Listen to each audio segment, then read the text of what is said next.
make it loud for Josh Johnson!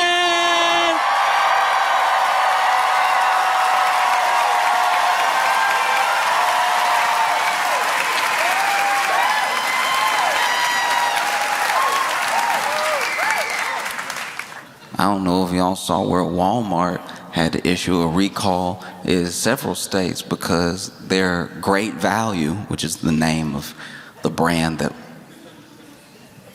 Walmart makes, their Great Value shrimp was found to have radioactive isotopes in it.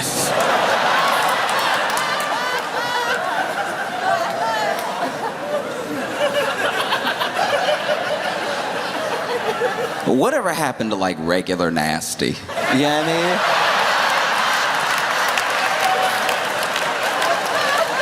Do you know what I mean? You ever had a chip before and been like, this chip a little stale? When we were growing up, the chips would be stale. The date will have expired. They didn't rotate the inventory. And so now you weren't looking either. So then you bought it, you brought it home, you dipped it into the sauce, the knockoff sauce. And then you went to take a bite, and then nothing, the bite was not bitten. The chip was so strong, you just scraped back sauce straight into your mouth. Because the chip was powerful, the chip petrified, because it's been stale. And you're like, maybe that was a fluke, you know? All these chips in the bag, different ages, shapes, and sizes. So let me try another chip. And then, because you don't want to chip a tooth, you decide to break this one with your fingers. And you can't, because the entire bag is stale. Remember stale? I never thought I would miss regular stale. Now, food here in America is radioactive.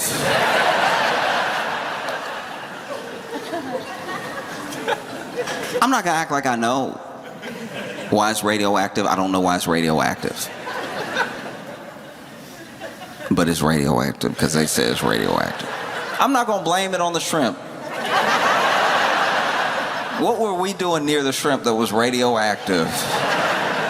We act like radioactivity is like easy to come by. It's not. You know, there's obviously radio waves everywhere. You use the radio, you know, you use a microwave and so, but real radioactivity that sticks with you. And that's the thing too, is that these suppliers, they supply all these different stores, and sometimes by the time it gets to you, it's just a different label that's put on it. But it's from the same place, and it's the same people doing the same stuff. And Walmart's, you know, brand is Great Value. And I'm not gonna lie to you, this may make me sound pretty bougie, but I don't really like the, store's brand. I don't know, I just don't believe them. Do you know what I mean? It's like, no, I don't think you do this well.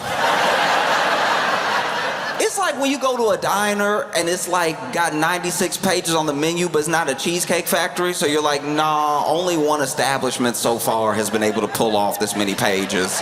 There's no way y'all have that much in the back. It's not possible. I drove around to park. I know that the kitchen can't be that big. How you gonna have lobster and quesadillas and you got burgers and fries, but you also have tres leches, but then you also have pad thai? Like at a certain point, y'all just making stuff up back there. Like,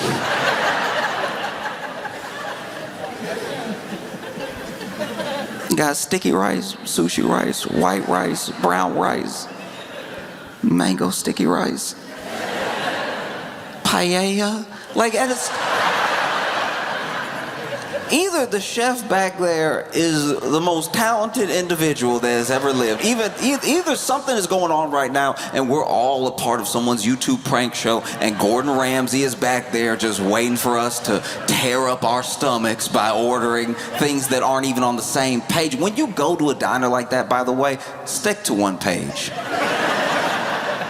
Because whatever you get, I treat diner food and diner food with lots of variety. Because you know when they go back there and you order the lobster pasta, they got one lobster.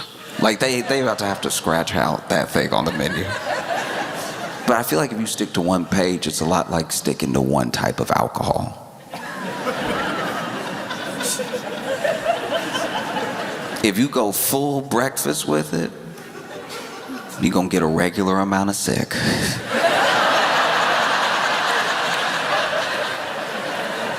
Hear me out, because all across America, you got these diners that got 87 pages to them, and then you're like, oh, it's too many choices, what do I do? One thing. You find one lane and you drive down it. Do you understand me? I don't want to see you go French toast and pad see ew.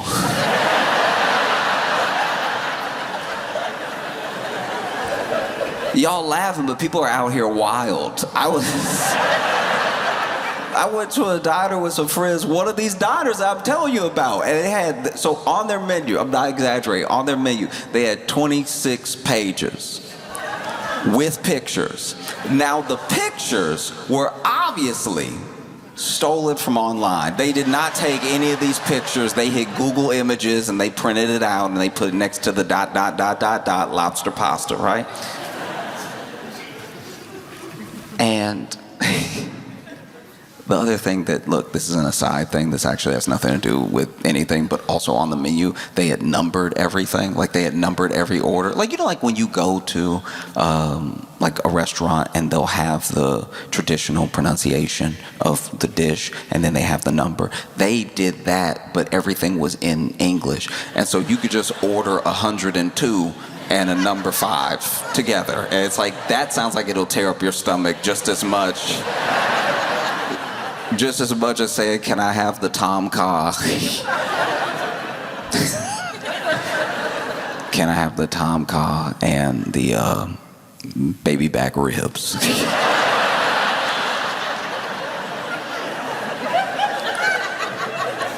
But my friend was over here like, oh, it's too many choices. You can do so much. You could do barbecue. You could do Chinese. You could do, this is amazing. And I was like, no, it's the only thing open. Don't, this. And I warned him. I was like, you need to pick one. I'm telling you right now, you better pick one. Okay? One page, go right down that page, because I bet you they do that page very well. I bet you if you pick a lane in this diner right now and you're like, hey, the whole table, we're just gonna do Mexican food. We're gonna get some tacos, quesadillas. You already got the meat back there, just chop it up, dude. You know, I think it'll be fine.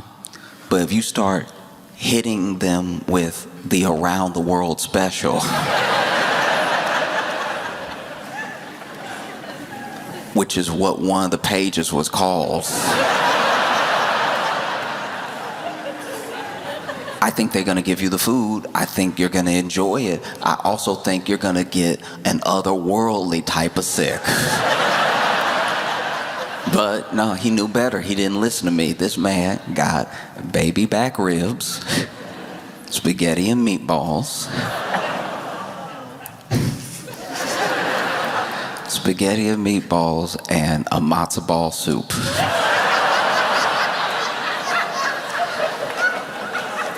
Now, you know how they say that sometimes when you're driving down the highway, there's like a natural instinct to watch the wreckage of a car accident as you pass by.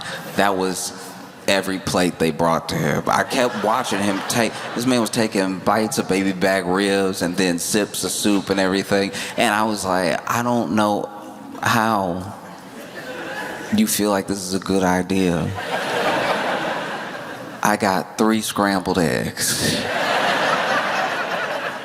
And I made sure to order before he could finish ordering, because I was like, keep me separate from him. I know that a bunch of sauce is gonna be sloshing together.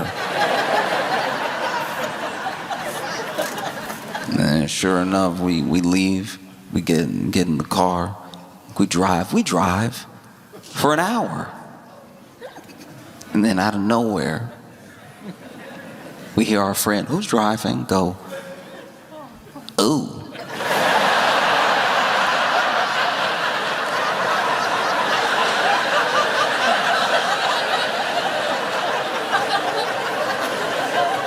This is why I got so mad, because I knew. I knew. We had 4 more hours of driving to do, and I knew for a fact that his bad decisions would affect me. I didn't know when, I didn't know exactly how, but I knew this would happen. So he goes, ooh. And it was low, it was quiet, it was to himself, but it did cut through the music.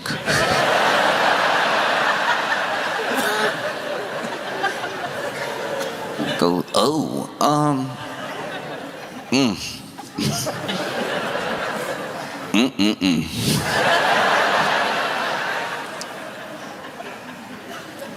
And so then, look, I try not to be that friend. I try not to be the I told you so person, but I go, what?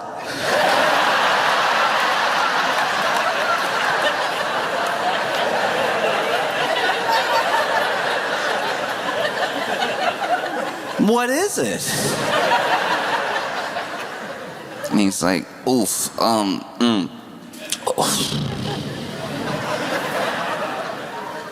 I knew he was in a bad way. He didn't want to answer me because he knew it was going to be an I told you so moment, because I did tell him so, and then I watched him eat for 42 minutes. I watched him eat stuff that I know had to be old. When do people get baby back ribs at this abandoned diner?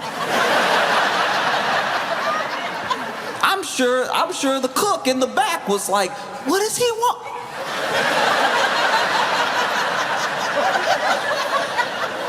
Ask him, is he sure? Ask him, is he sure? You're not gonna put somebody's death on me. I'm not gonna catch a body.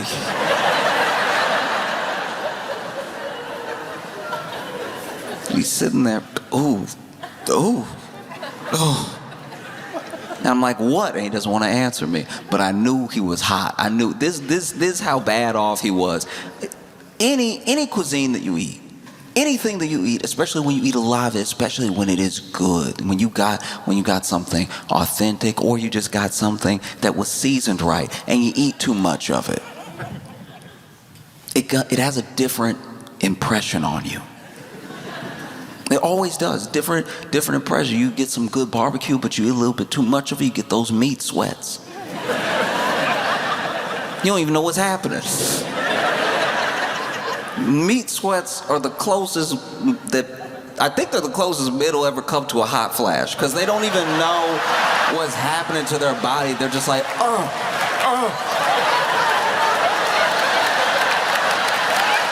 You ever be so hot that you blinking extra?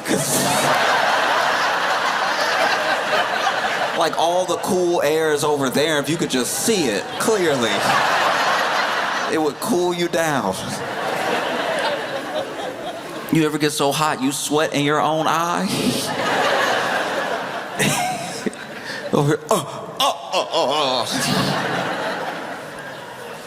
And then, there's other foods that just sit heavy. You eat too much of them and they let you know, hey, we'll never leave you.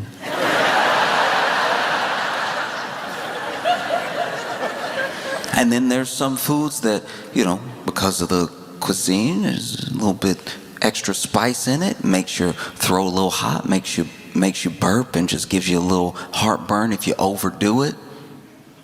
He had all three. This man was sitting there with a hot rock in his stomach.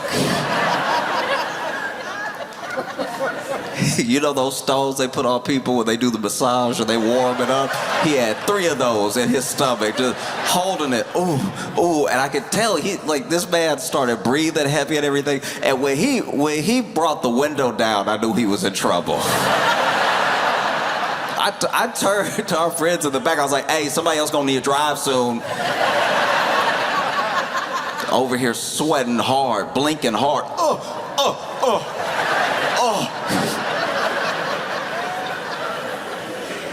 And I'm literally almost been knocked out. Out of concern for my friend, I've almost been knocked out of I told you so, but not yet. I go, what? And he goes, I think I'm gonna wreck the car.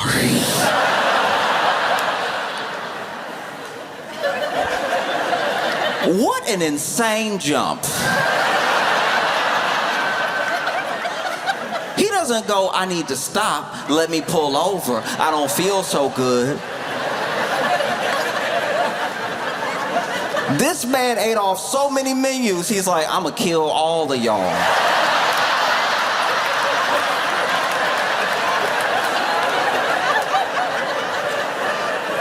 I'm gonna flip this car as hard as I can until it lands right side up.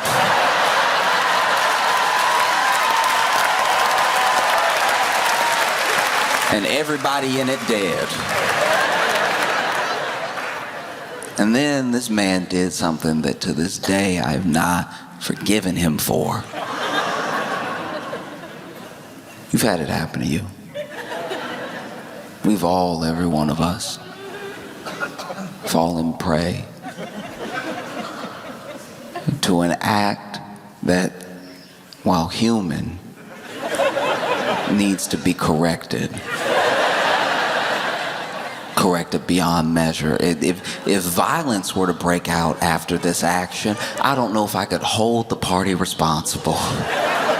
Because this man who just said he's about to wreck the car leaned his head out the window, tried to get some cool air on his face, and when he leaned out the window, he thought he was slick. He wasn't sick. When he leaned out the window, he went. Just from the hip placement, you know what's happening. Just from this right here. Just that little pivot. Like a dog. Like a dog near a tree. This man leans over. You know what's terrifying?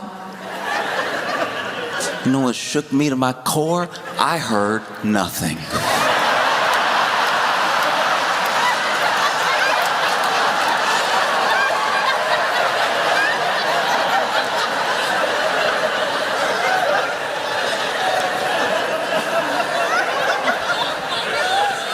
I didn't hear a sound. The next, genuinely, when I didn't hear anything, I thought I couldn't hear.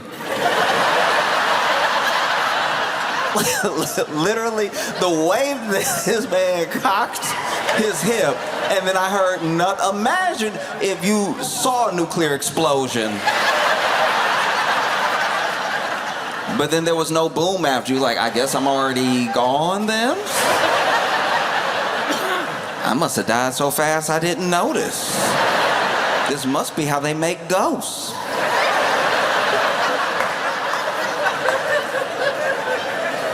This man cocked his hip. I heard nothing. I heard nothing at all until I heard my friend in the back go, "Oh!"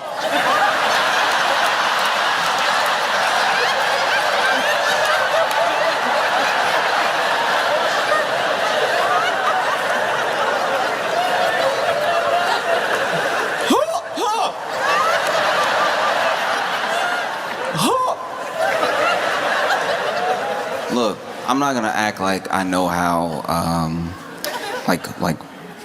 there's a difference in the air in the car because he's opened the window and the air conditioner was blowing. It was all blown on him. He was very hot.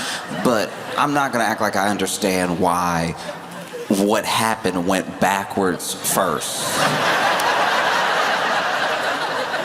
All I know is I hear my friend go, "Oh!" and then my buddy next to him goes,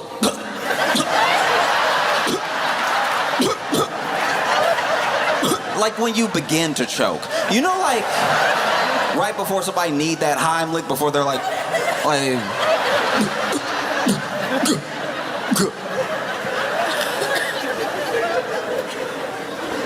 I don't know why. It went backwards first. All I know is that when it hit me, my first instinct was to scream.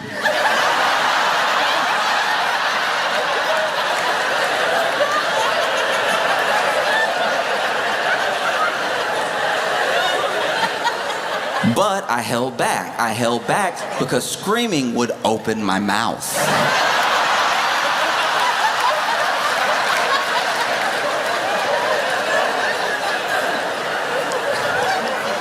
And so I went,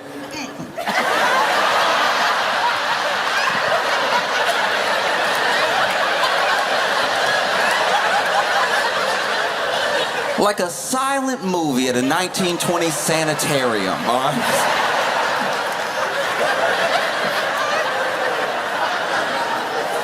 And I'm fighting to find the button for the window.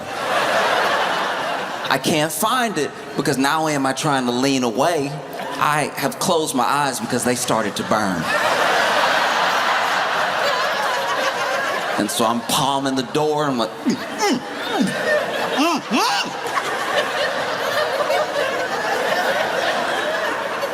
I palm the door and I don't find the button to lower the window, but I do bang my head against the glass like Night at the Roxbury.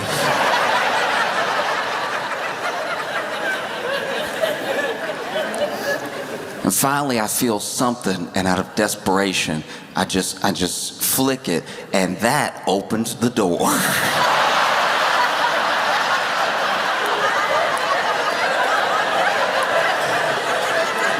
The door is open, and I'm leaning out, holding the door like...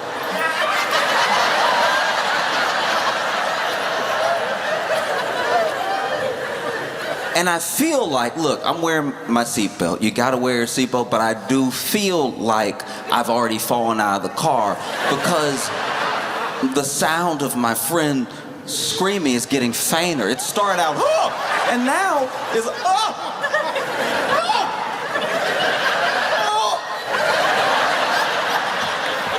We in the same car, why he getting further away?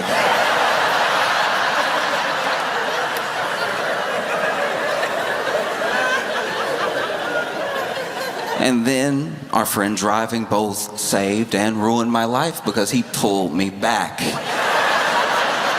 I slammed the door, and now we're all just inside.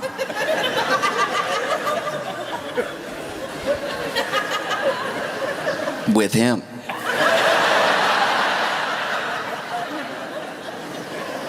And I gotta be honest with you, genuinely, from the bottom of my heart, when he pulled me back in, I wished he had just flipped the car. I wish he had just wrecked the whole thing.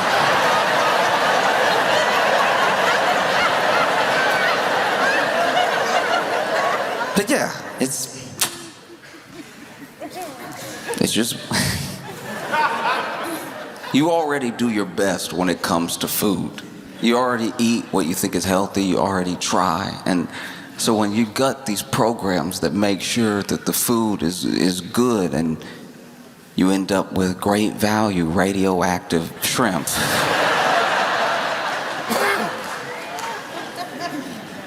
It's absolutely unacceptable. All I'm saying is, I don't always trust the brand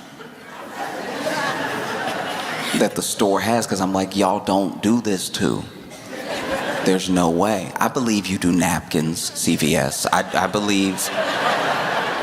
believe y'all's napkin game is probably, y'all got the same printer and everything. Y'all got the same little bumps on the napkin. I'm with you. Once it gets to soups, I think that y'all are just guessing. If I go into Walgreens, already I'm there for drugs. I'm there because my nose is running or something like that, or I just want a bottle of water. The idea that Walgreens specifically is like, we make pasta too.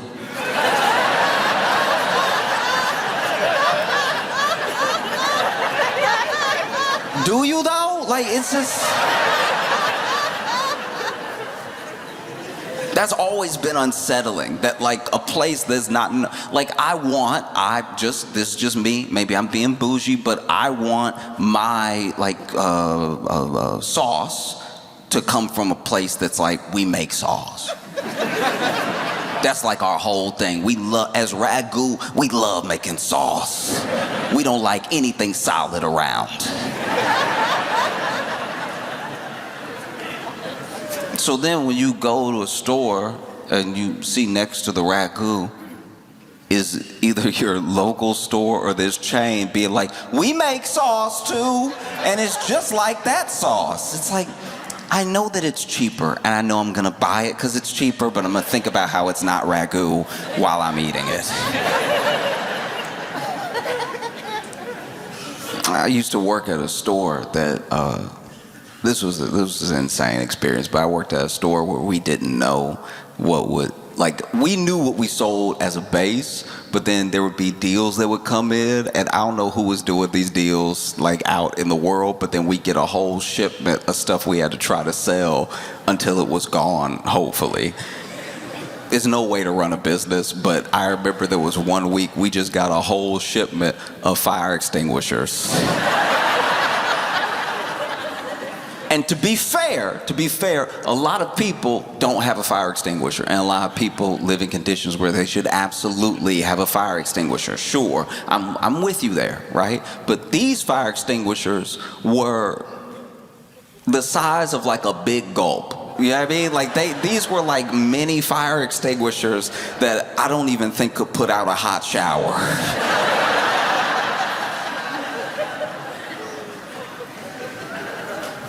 We also had to sell, this one time, we just got toilet seats.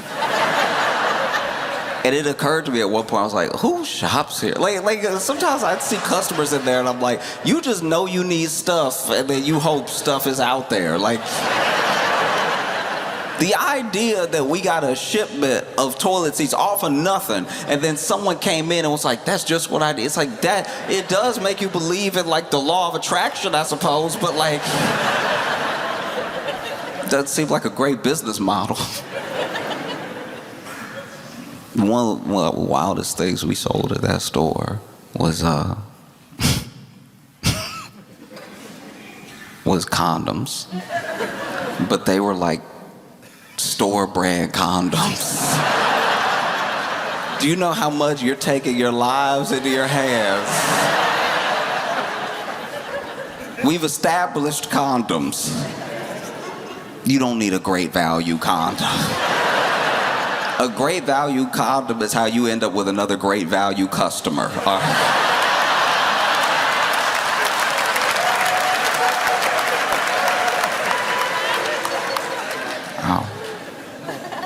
No, it's insane. And then when you have these radioactive shrimp, right? I'm talking about it like I'm familiar, but when you have radioactive shrimp, what the stores will do is they'll obviously pull everything off the shelf, and then they will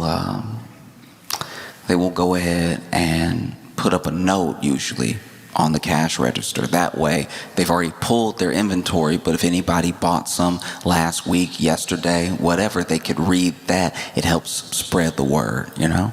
And then one precaution that a lot of places take is they will print out the SKU, which is like that universal number for the product, a picture of the product, and then a little paragraph explanation of what happened. And then sometimes, depending on the store, they will put that at the cashier's register so that people can read it while they're checking out. So that way, if they already bought the shrimp and took it home, they'll know to throw it away. Because the paragraph will say something to the effect of like, if you bought our product, you know, whatever, radioactive shrimp, and you have it at home right now, please throw it away, because we found that this product was not up to our quality standard. We apologize that it was ever on the shelf, and that it is radioactive.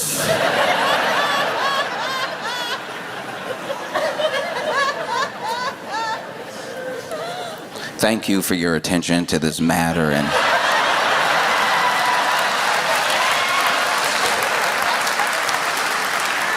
being a loyal customer. But that paragraph doesn't have the urgency that goes along with radioactive shrimp. Even the announcement, even the news didn't have the correct. It's radioactive shrimp. They didn't have the correct response for radioactive shrimp. To me, maybe I'm crazy. I need somebody to be walking up and down the aisle. The shrimp radioactive. Like, you need someone with some urgency. This printout is not doing it. And they know what they're doing because the toner, like the ink on the printer not even good. So you barely see the image and then the letters are faded. So you're trying to read it and it's like a whisper. It's like reading a whisper in real time where they're like, hey, something with the shrimp. It's radioactive isotopes. No. We have so many people in this country looking for work, unemployed. Hire someone to be the person who announces what's been recalled. Walking up and down the store. I hope you didn't get the shrimp last week because the shrimp radioactive.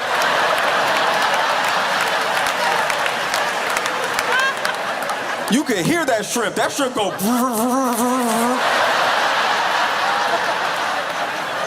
Oh, watch out, the shrimp is...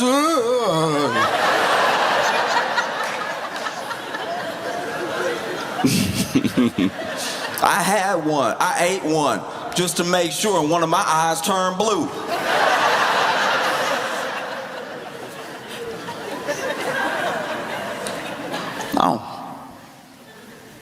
No, you gotta get up in there.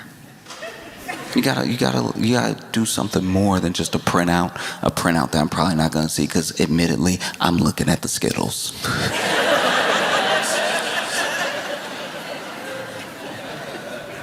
You need a person in there walking up and down the aisle. You might even ask for an item that's been recalled because you didn't hear the news. Sometimes that happens with vegetables even. Sometimes the spinach or the romaine will get recalled just because of what they've been exposed to. And you need a person to be walking up and down the produce aisle like, sorry, we don't have the spinach. It had that E. coli. It had...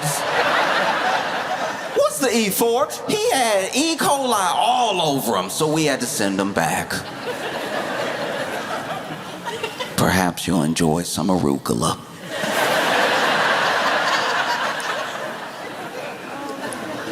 They don't just scream, they're also helpful. I don't like to think of myself as a bigot, but when it comes to milk, I am pretty intolerant. I have a problem with milk being in my things. If I even hear milk is in a dish, I'm like, get them out of here.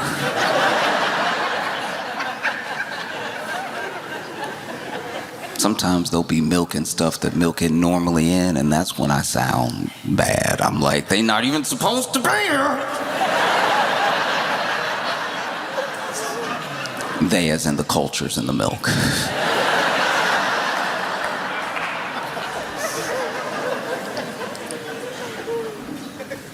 And I don't know.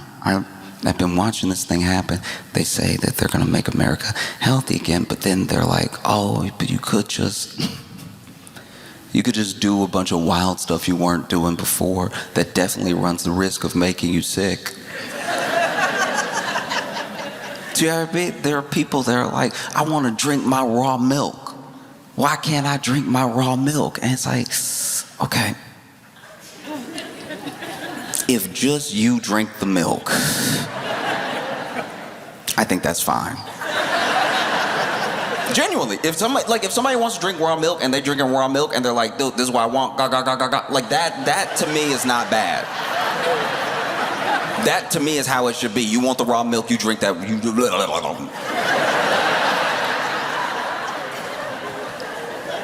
It's when we normalize the buying and selling of raw milk that we start to spread the power of raw milk to tear up your life. You think you lactose intolerant, get some of that raw milk in you. That raw milk will get in your stomach and be like, this is nice, yeah. It'd be like Van Halen in a hotel room, you know what I mean?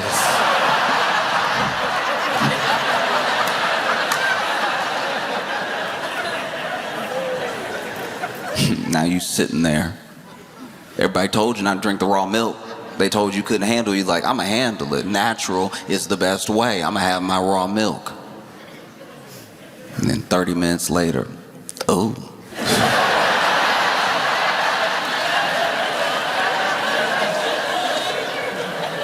I'm sitting next to you. What?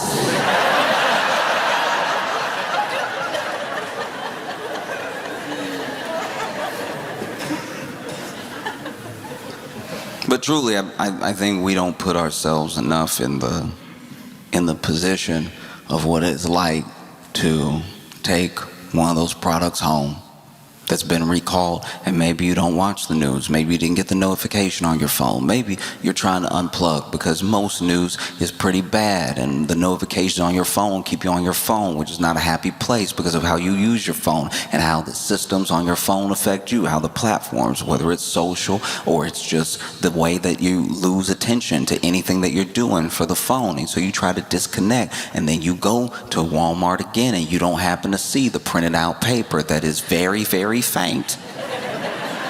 I'm not a scientist, but I imagine that if you put radioactive shrimp in the microwave,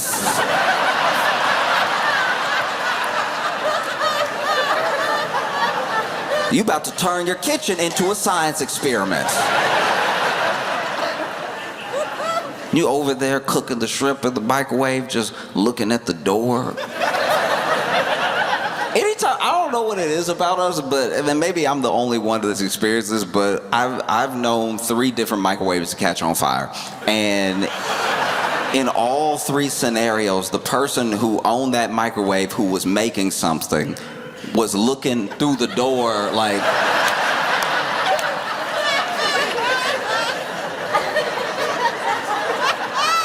is that fire or is that just how it cook?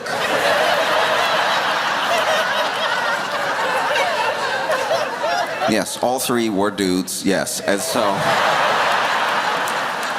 in that case, all 3 dudes were like, I don't know, you know, when you pop popcorn, the bag get big, I don't know. Maybe this chicken sandwich supposed to be on fire. It's like, no, it's not. It's not. You put a Chick-fil-A sandwich still in the foil right into the microwave.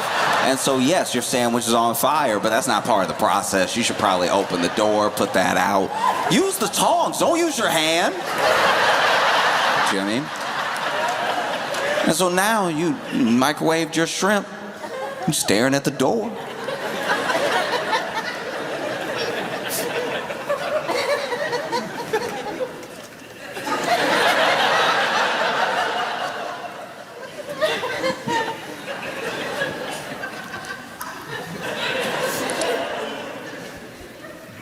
Why they floating?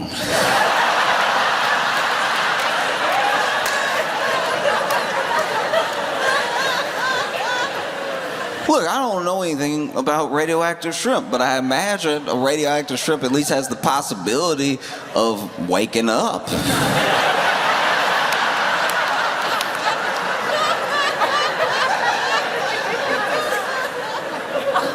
Imagine, you're a shrimp.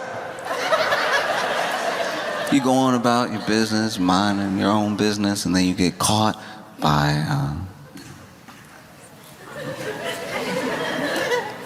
some people from above. And somewhere along the line in your life, while you were down there in the water, or after you've been caught, you came across some radioactive material, not a usual part of the process. And then you end up at a facility where they bag you up with your brethren. They put great value on the bag. They send it to a local Walmart, and then you lay there in the bag.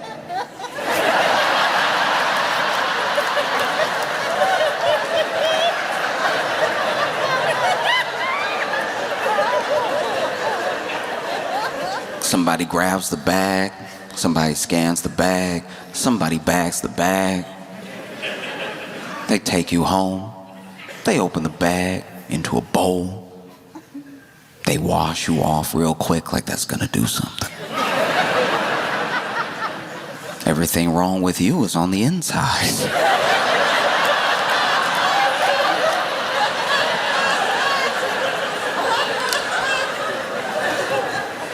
And then they throw you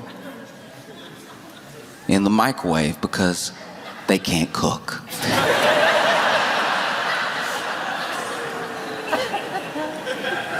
And you laying there.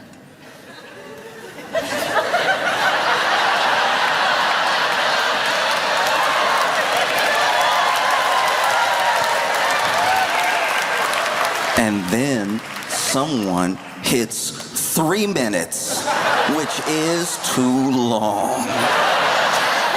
And you feel yourself.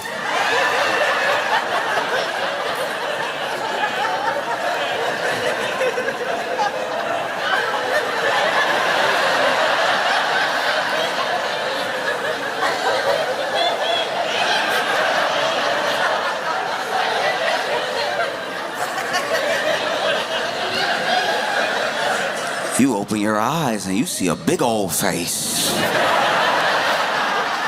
A big old face going.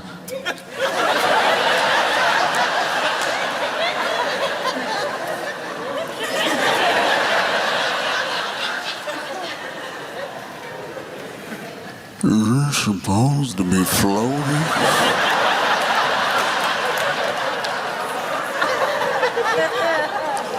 You can't really make it out. You don't speak English or shrimp, but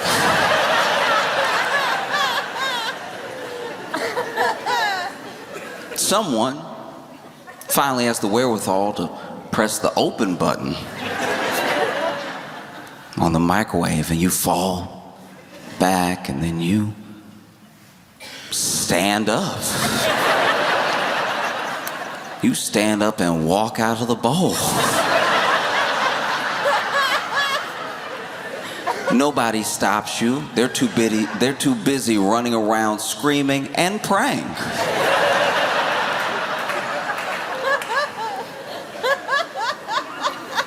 But something's happening. Something you've never experienced before. You're just used to swimming and crawling. But now something's happening. You have an awareness of yourself. You don't know how, you don't know why, but then you start to, out of nowhere, have the word for it. What's the word for it? You've never had this before. What's the word for it? But you start to have these thoughts. You're out here really thinking. You're thinking about your entire life. What happened to you? That radioactive material you came across. And now, you decide, you know what? I'm gonna go out on my own. I'm gonna head for the door. And these great value customers are more than willing to let you leave.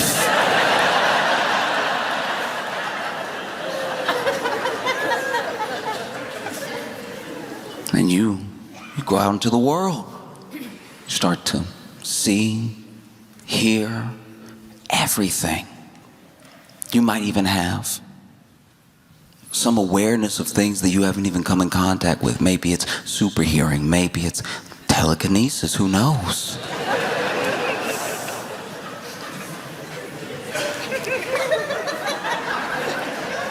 And you come across a newspaper. You read a newspaper.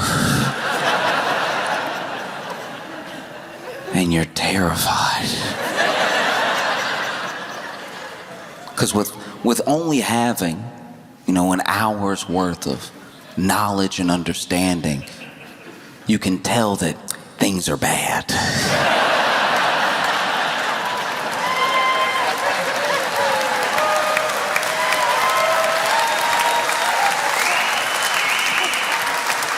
Things are not ideal in the world.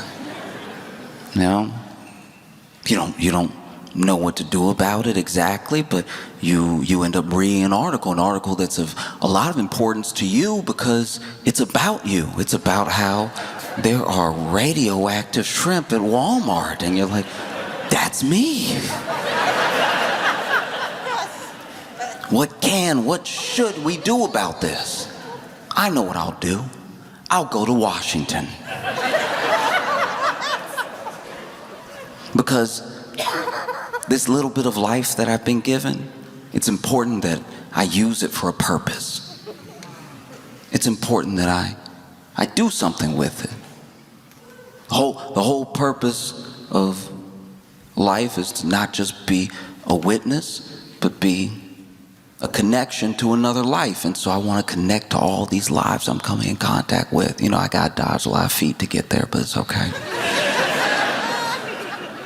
And so you go to Washington and you decide to go to what you potentially feel is the source of the problem. People have been loosening regulations. People have been lobbying the Food and Drug Administration. They've been gutting the EPA. They've been gutting every safeguard that the people have to be able to eat food that's not radioactive. And so, for whatever reason, you decide you're on the side of the people, and so you go to a house, one specific house, and you crawl into a bowl, one singular bowl, and you let yourself be eaten by the head of Health and Human Services.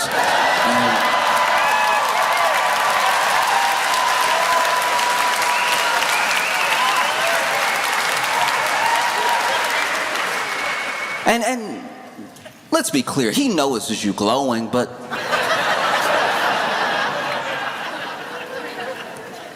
and it was a sacrifice that you made, and it's a sacrifice that was very gross. There was a lot of roadkill on the plate.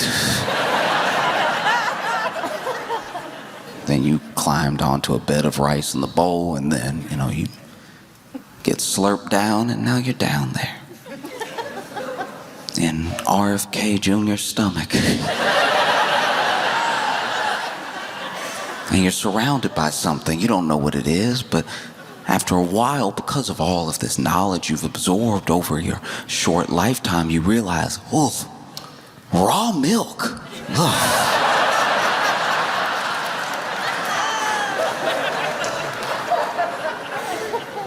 And then you let yourself fall away. And it was all worth it because RFK Jr. is over here sitting at a press conference talking about how we're going to introduce more raw milk into the U.S. or, going to make sure every kid eats roadkill for breakfast or something. I don't know. I don't know what the next initiative is, but while he's sitting there, RFK Jr. goes, whew.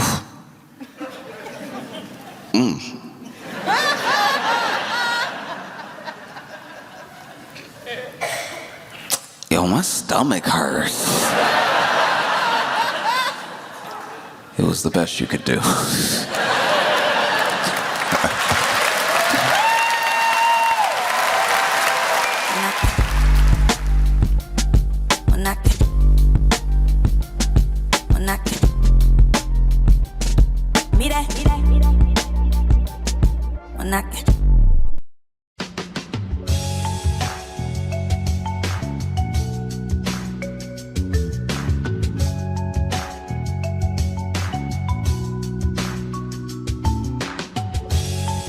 Welcome to the Josh Johnson Show. Josh Johnson, joined by my co-host, fellow stand-up comedian Logan Nielsen. Logan, how you doing, buddy?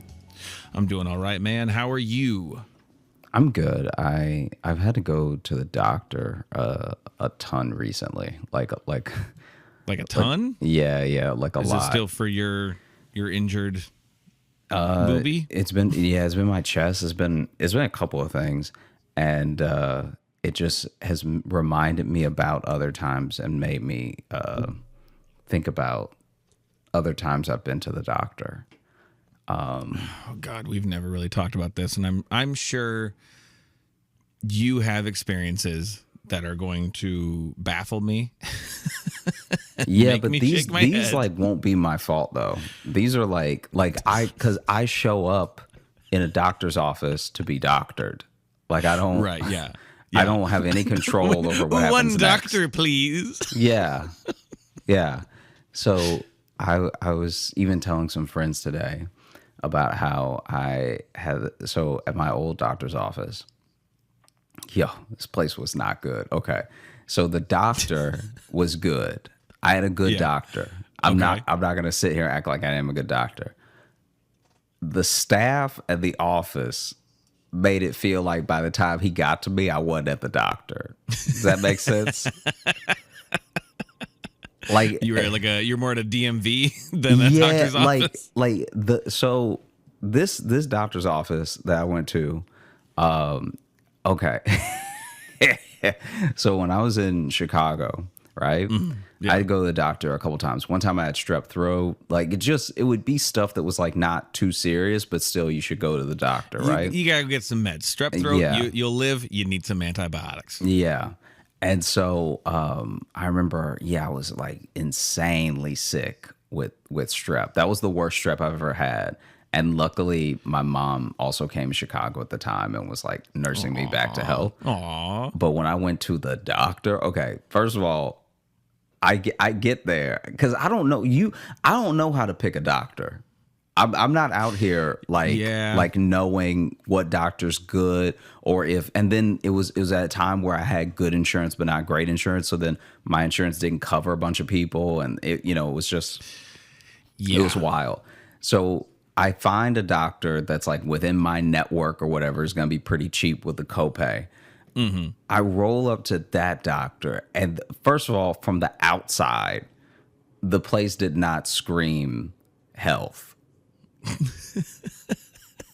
Like there's just something about when the bricks coming off the brick building, like when the bricks are chipped hard, it looked like somebody been carving the bricks. So then I remember Someone's walking been trying in to get into this hospital. Yeah, I remember walking in and being like, I'm clearly in the wrong office, but I'll at least ask them where the office is, right? Mm-hmm. And the first question I was asked when I stepped inside and stood at the receptionist's desk was, what? I don't know. That would also make me kind of feel like this is maybe a really good doctor's office. Nah, not at all. So then she said, what? And I was like, oh, I'm here for my appointment, right? Yeah. And then she says, what appointment? As if no one has an appointment today. Like Right. As if that's not a thing they do there. Yeah. That's not a service they provide at this specific I'm doctor's not even, office. No appointments. I'm not even Walk-ins fully only. clocking right now that she's being rude. Like, it's not even occurring to me that this person is being insanely rude. Because right now, all that's actually in my head is like, I feel terrible. Right. I just want to be seen by somebody that can help me, right? So I'm not even giving any attitude back. I'm genuinely just like, she says, what appointment? And I go, the one at 9:45. like it's not registering with me that she's like attacking me. You know what I mean? Like she, because the what and the what appointment were not friendly. Yeah. And so she's like, what appointment? I was like, the one at 9:45. And then she stares at me for a second, and then she just goes, okay.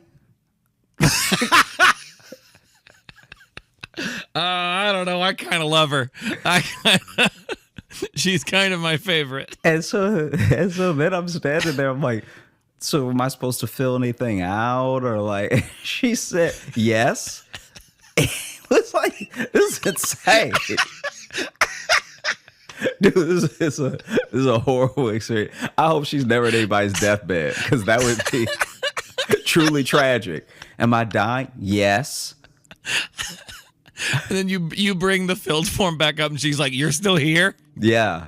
What? I gave you that to get rid of you." And so she gives me the forms. I sit down. I'm filling out the forms. Yeah. There's no one else, like, okay, I genuinely feel like I'm the first person at this doctor. Like, I feel like this is his first day of being a doctor. This is first, like, day Right. with the office. Like, the team's all here for this day, right? And and so I fill out the papers, and I fill out the papers, I give them back, and then she's like, "You can sit back down because it's gonna be a while." And not even in a way. I Oh, also, you meant 9:45 today? yeah, exactly. Because I feel terrible, but I still haven't Right. fully clocked it of like just how terrible this person's being, and so Right. so then Because you just want to die. I So- feel horrible, So man. anyone can say anything to you in that state. Dude, And I'm you like, won't catch it till maybe a week later. I clearly didn't catch it until 7 years later because we're just now talking about it. When you're sick enough, things don't register like that for you. So then, No, not at all. So then she tells me it's gonna be a while, and I just, out of like desperation, I just ask her like, "Oh, because it's like 10 now." Because it took me a while to get the forms. Like she gave me the forms after a couple minutes. Then it took Yeah. me some time to fill them out. So I was like, "It's 10," and then she was like, "I don't know what you want me to do about that." Yeah. I was like, jeez, okay, all right. And then she tells me, she just offers it up as extra information. The doctor not here yet.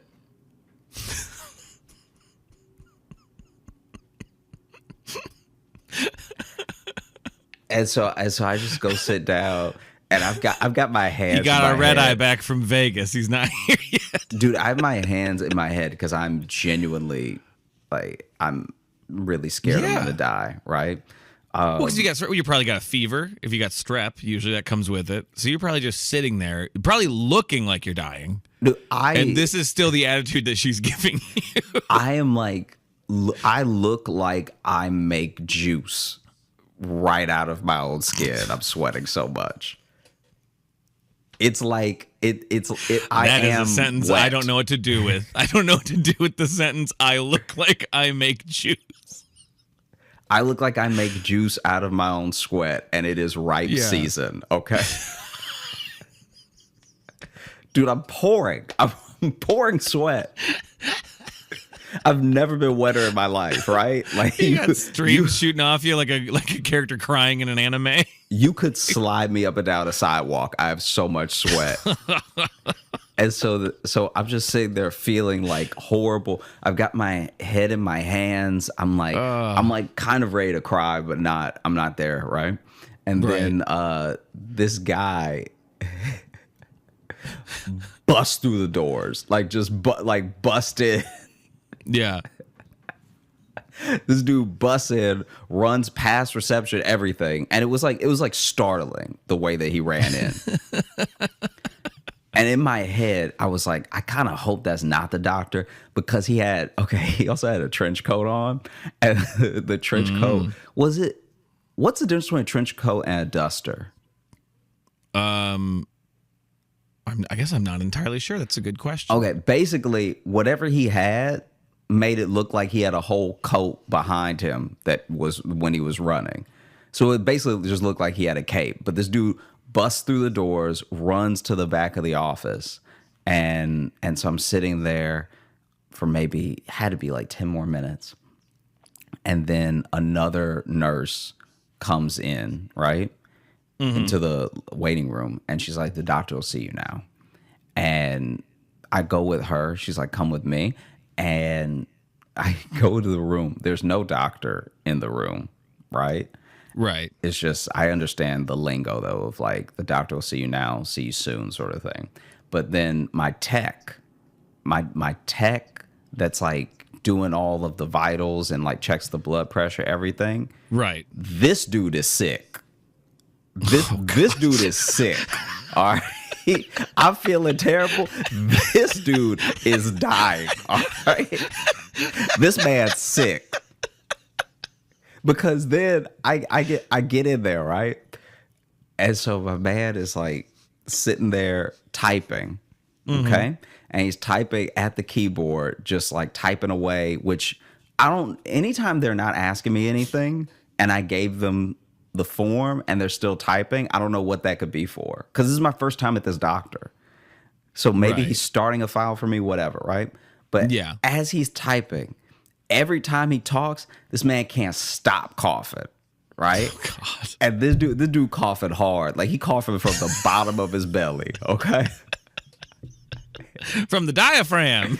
This dude, He has theater training. this dude is coughing, okay? So he's asking me like questions I've already filled out on the form.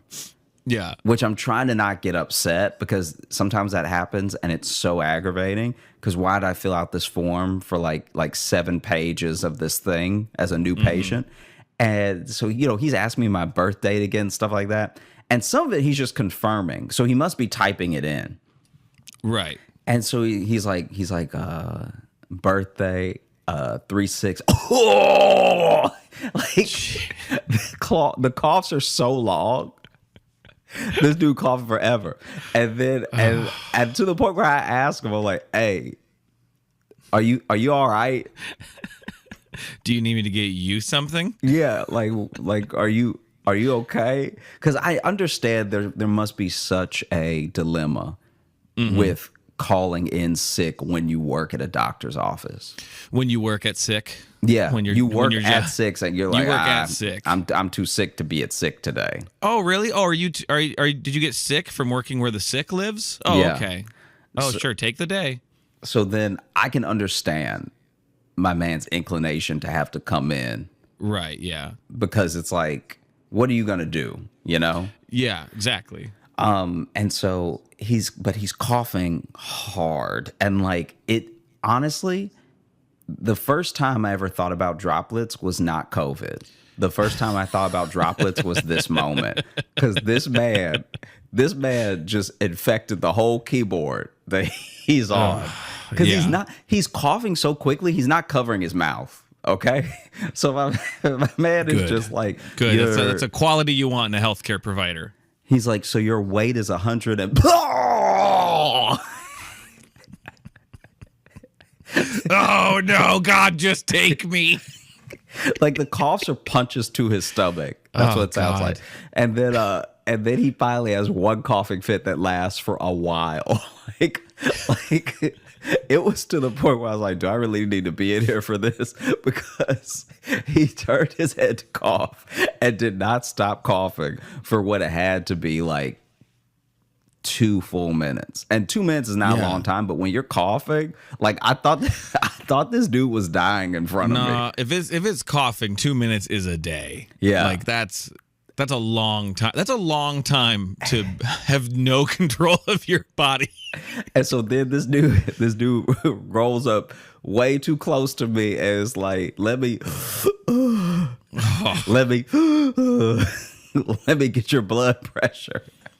Good Lord. I was like, all right, like I'm reluctantly putting my arm out, right? You're trying to lean away as far as you can. Yeah. I'm like leaning away from him as he's like, and this is the worst part. This is like, clearly they don't have all the resources because you know how there's even those cuff machines at like Walgreens, or at least there used to be. Those cuff machines check your blood pressure. Right. This dude this is an old school from the 1800s. Like he put a stethoscope on my pulse and then just wrapped it real hard. I thought maybe we'd have the thing around it and he has to like blow it up manually. No. This dude wrapped it. It's just a floaty. Yeah, he put a wrap around my arm and wrapped it over and over again too. Like he get me ready for drugs. Yeah. And then it's just listening. And then he got his watch and he's just like, oh!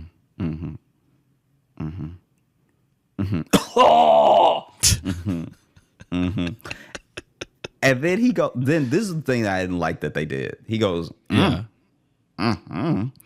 and like you can't have little noises like that. No, especially that. It sounded like he was asking a question to your pulse. Yeah, like he what's that? seems like he's okay. about to guess what my blood pressure is. You can't finish blood pressure with that's an inquisitive. I mean, something's pumping. So Yeah. I heard something Good in for there. you. So I I already heard didn't like the something. nonverbal that he did. like, And then oh God, something lives in your arm.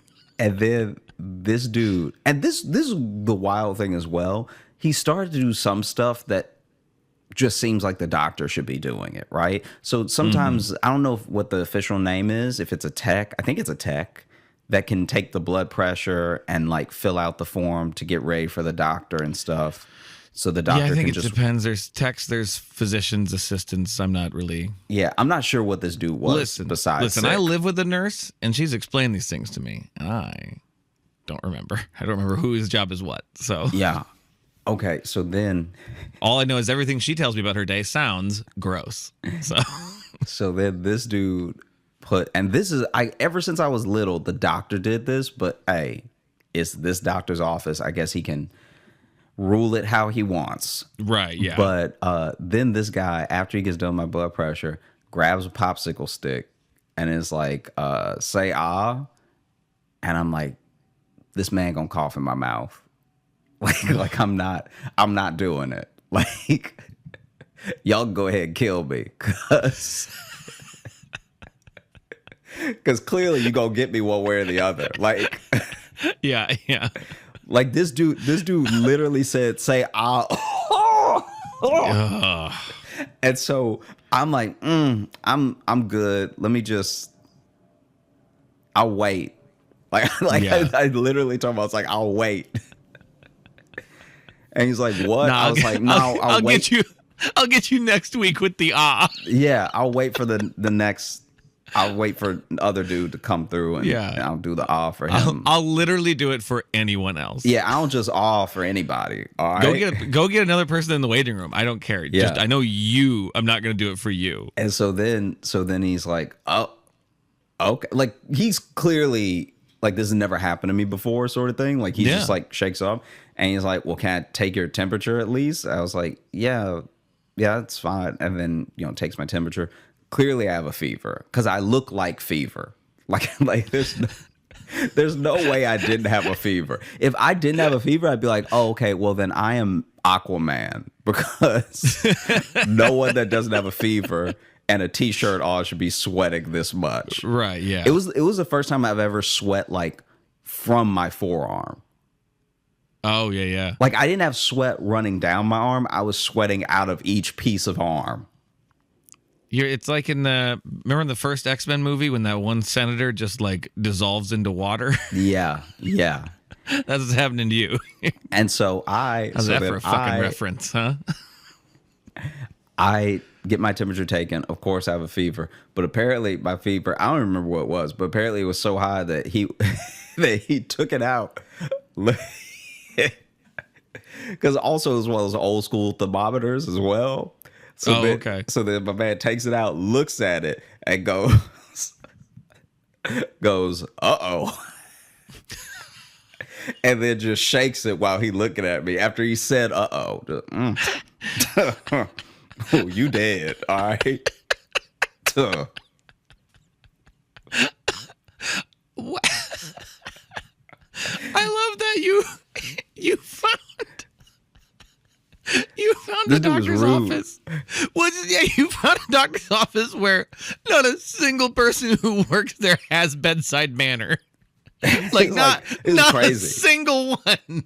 Usually maybe one or two, but the fact that every single person in that staff is like, fuck. Honestly, I wouldn't be surprised if everybody on this staff is the doctor's cousin. Because no one should be hiring them. Okay? Yeah. These people, like, on a regular day, I think I would have walked out. Because on a regular day at reception, I would have been like, this is way too rude for me to not know you. Right. You know what I mean? Yeah. And then even with this guy, I'm like, hey, I feel the thing you're saying. So you don't need to say it to me. You know what I mean? So this dude, and then he the thermometer. Look, this is the thing that, just for comedy, this is the thing that killed me that he did, that he doesn't even realize is as funny as it is. Yeah. He looked at it, said uh-oh, started to shake it, right? Mm-hmm. Looked at it one more time and went, oof. This dude pulled out my mouth. Uh-oh. Yeah, that's just straight up comedy business right there. That's straight up. Then he leaves, right? Doctor Right. comes in. Doctor is like, is Covered in blood. it'd be so funny.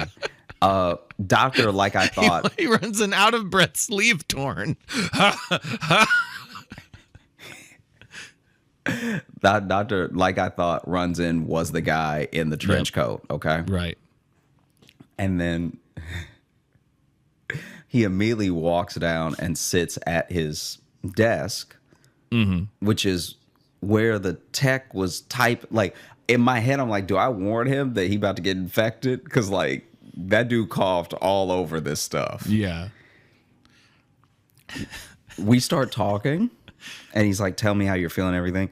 And honestly, the actual doctor was like a good doctor. Like, Oh, like, good. like legitimately, he's like a good, we talked it out. He told me some of the things it could be. He prescribed some antibiotics and like Well, good. he was a he's good doctor. He's clearly a good guy because he gave his cousin Dave a job after the auto body shop closed. So Yeah.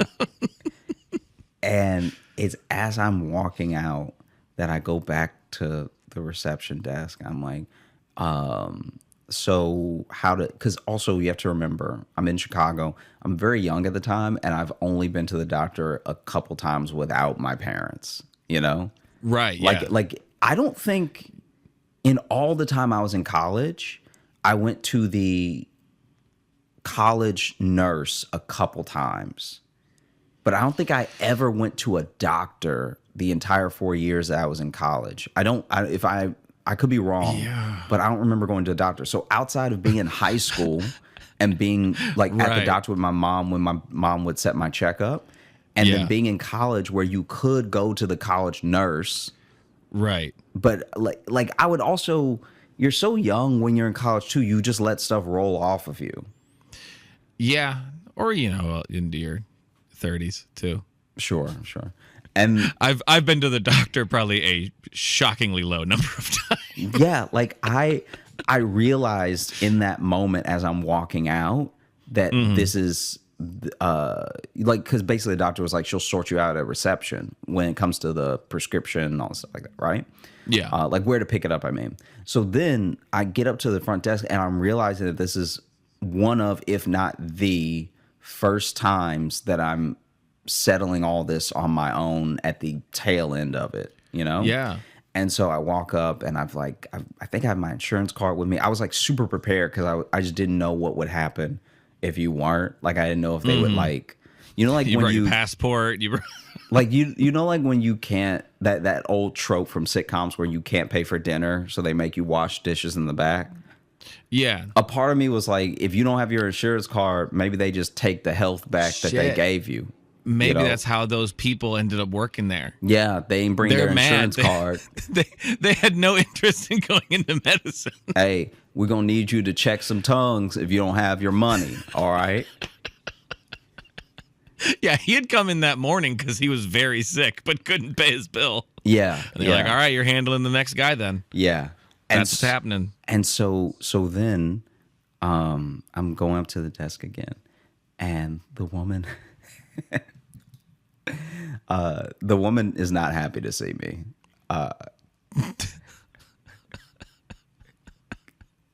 I just look like I got a question,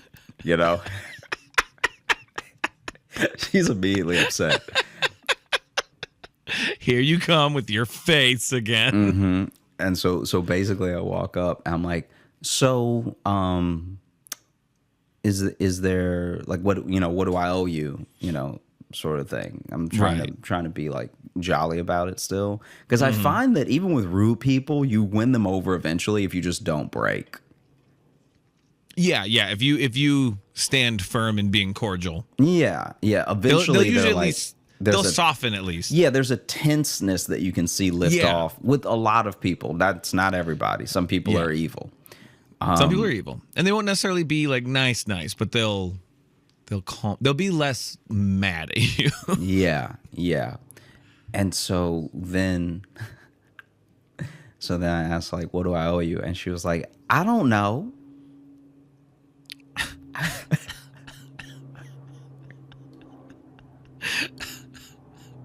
And now that I'm not dying, now that I Yeah. know that, okay, this is strep, and like I'm gonna get antibiotics, and Yeah. I've had strep before, so I'll feel better, all because of all that stuff. Now I like, as far as a mood, I really can't be touched now, because like now Right. I don't have the desperation of thinking I'm dying, but I also don't have the I guess like the fear enough to be distracted.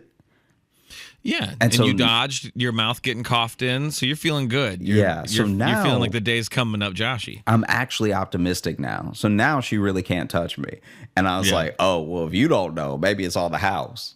Yeah. Like just a little joke in there, right? And she was like, that's not how this works.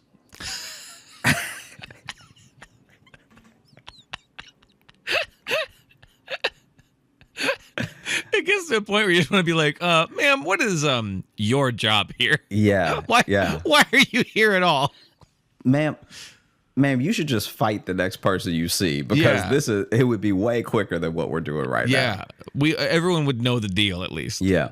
So then How do I sign in? Well, first you got to go fight that lady, and then someone will come get you.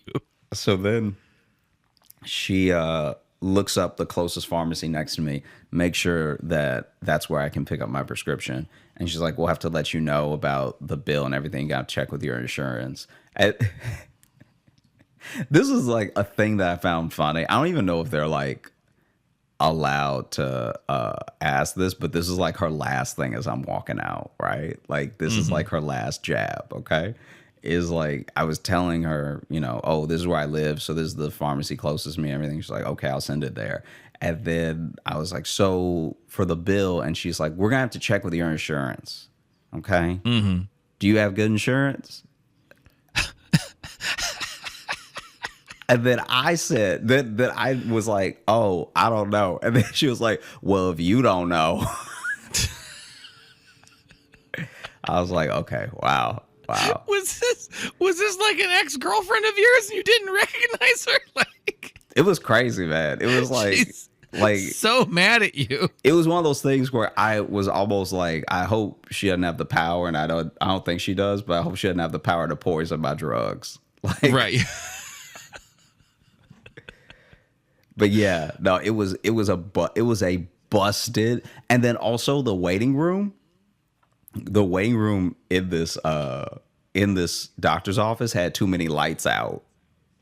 Like, Yeah. like when I sat down, I'm not saying I don't love fluorescent light, so I'm not even saying that there can't be a little mood lighting. I'm not saying that it has to be completely blasted Right. with yeah. fluorescent bulbs. Yeah. All I am saying is that if you're going to have them, have all of them, just as an option. Yeah. Because there Yeah. were some that were clearly out. Right. Because Like- there's having some lights turned off, but then there's noticing when lights don't work. Yeah. And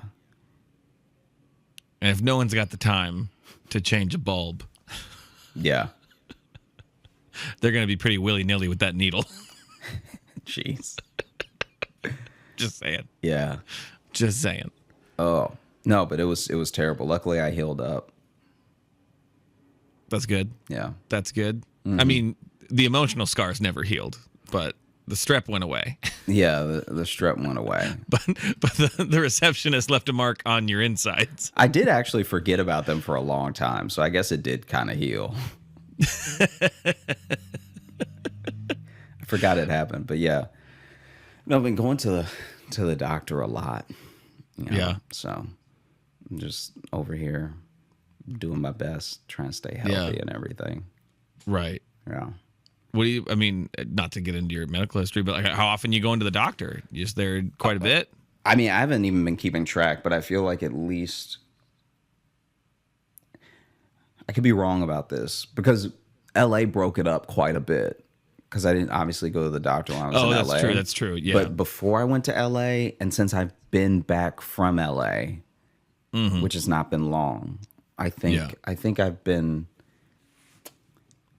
It's starting to feel like once a week. Jeez. Yeah, and it's like sometimes it's a checkup on the last thing, and sometimes it's a different thing. Like, I mean, who knows? You might end up wanting to cut this, but I had to get a sonogram today.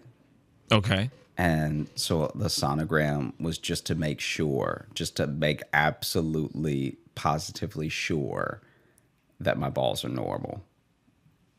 All right. So just to make positive. Let's get into this. Well, basically, there's not very much to tell, but basically, when they were doing it in my head, I was like, man, this is like the worst time to find out if something's wrong. Like literally your pants are down, you know?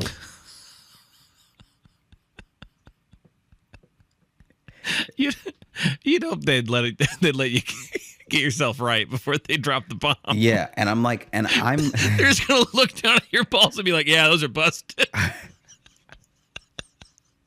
I'm genuinely laying back, and you know the person who's operating the sonogram is like, I'm so tense because I'm trying to be still. Because when I had to have my MRI, they were like really stressing, hey, you have to be completely still, or we have to restart.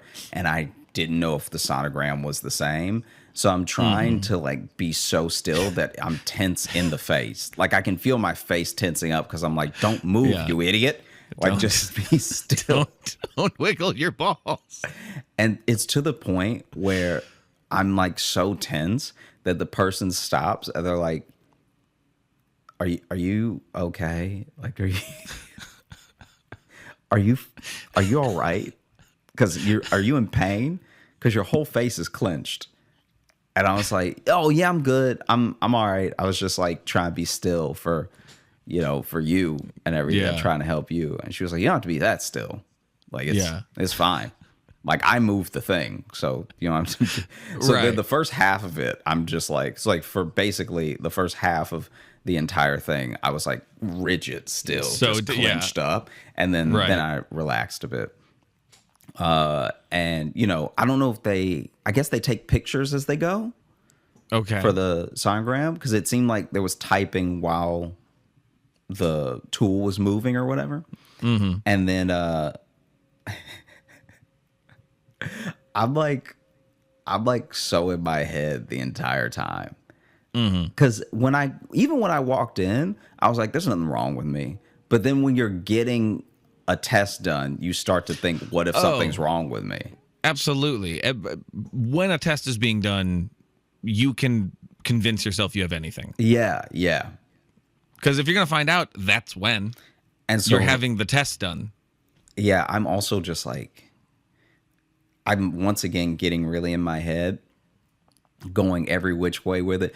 It's to the point where genuinely I let my mind race enough through enough scenarios that in my head as I'm laying there, I've already got my affairs in order. Like,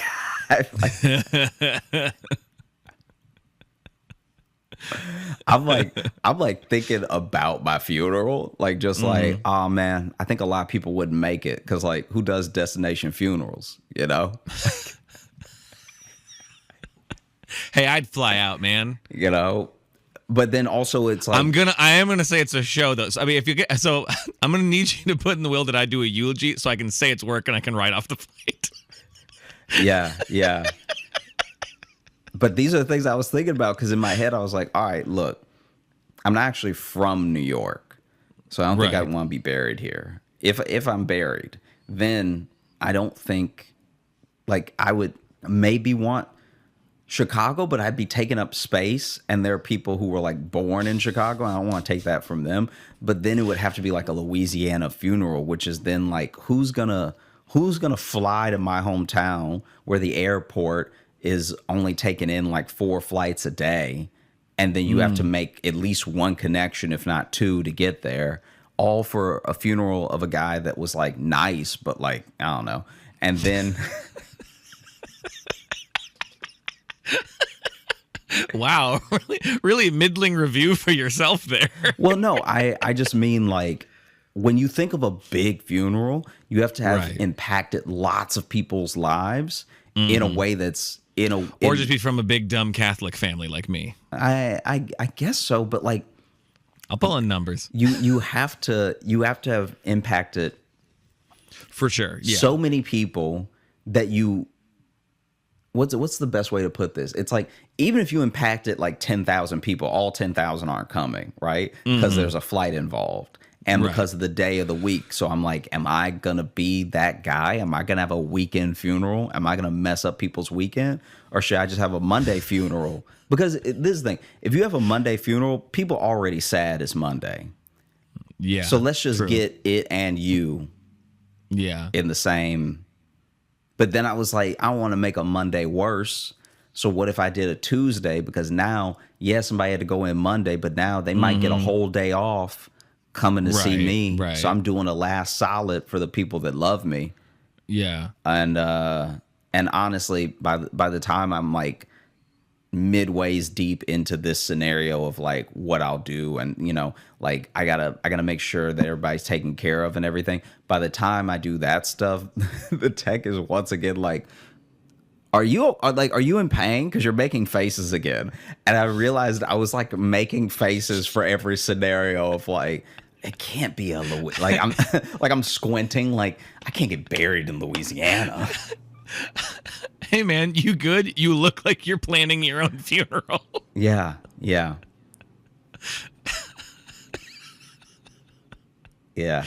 Everything good though? Your balls check out? No, this is the worst part. So then after all that, oh shit.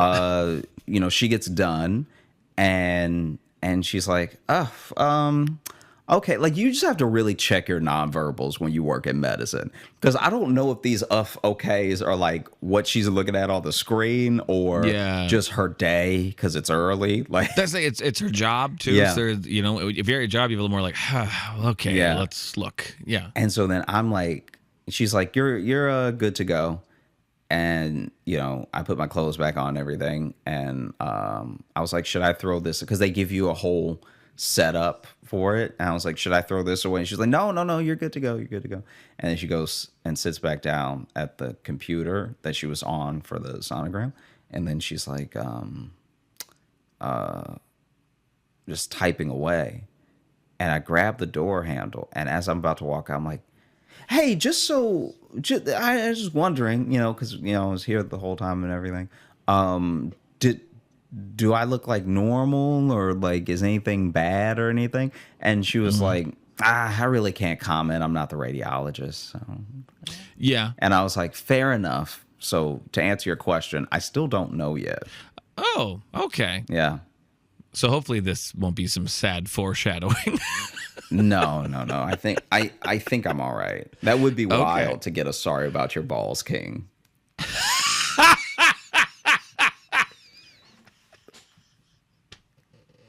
That would be chaos.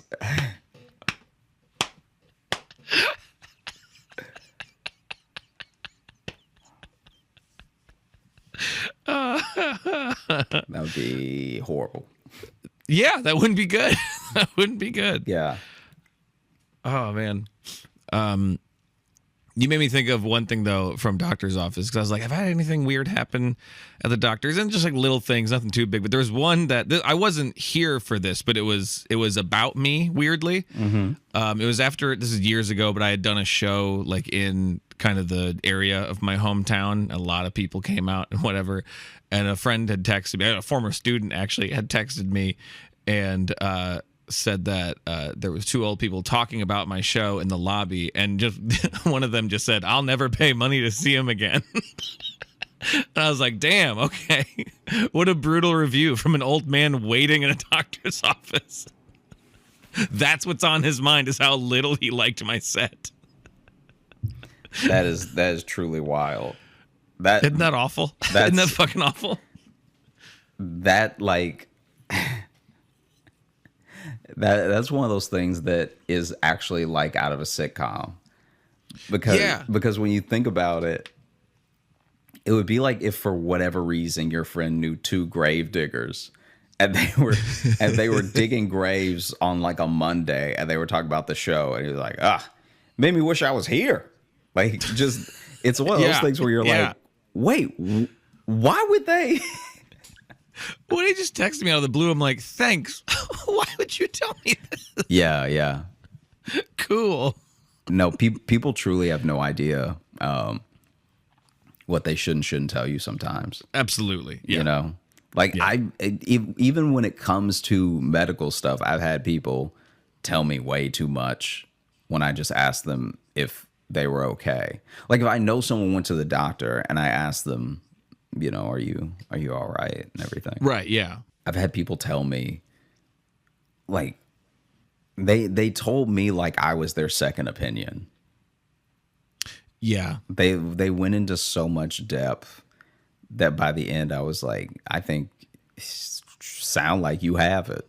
All right. Like I don't know what to tell you. I'm not a doctor, but you sat up here telling me all that stuff. So I would eat better. Yeah. Like, I had a doctor start telling me what meds his wife was on. And I'm like, I don't feel like you should be telling me any of this. Yeah. Yeah, people really let the doctor-patient privilege slip way more than attorney-client privilege. Yeah. But especially, I don't know if it goes the other way, though.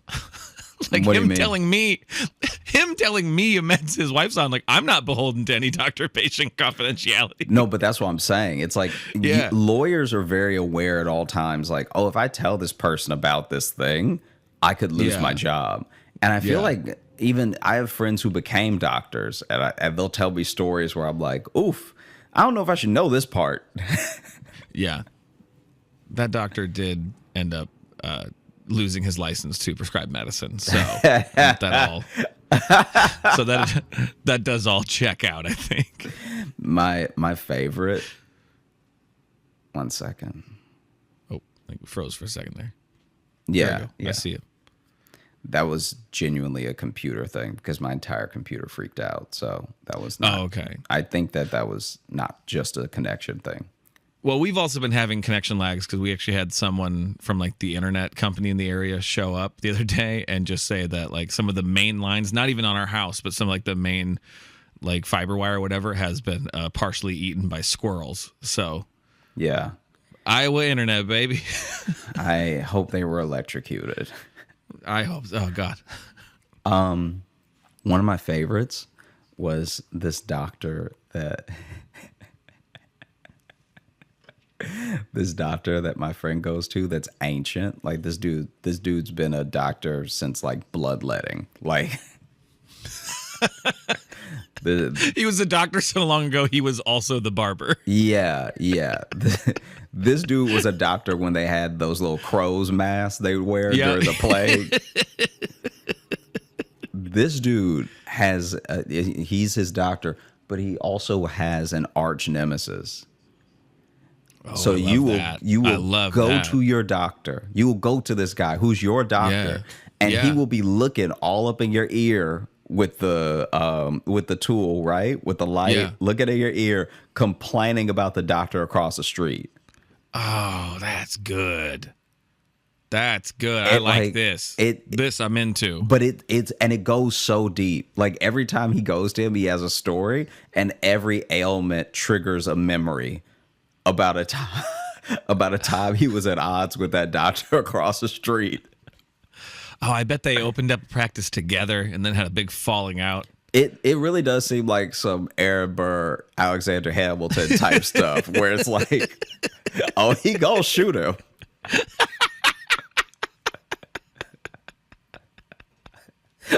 Oh, I like that. I I like rival anything across the street is always just very fun, no matter what, because it's always petty. It's always just so petty. Yeah. Any businesses that are across the streets and their rivals, but doctors is even better. This dude because hates they him. shouldn't be. It's like when you're trying to examine someone and be I guess a comforting ear for any ailments. You can't be fired up and pissed off about the outside. Yeah.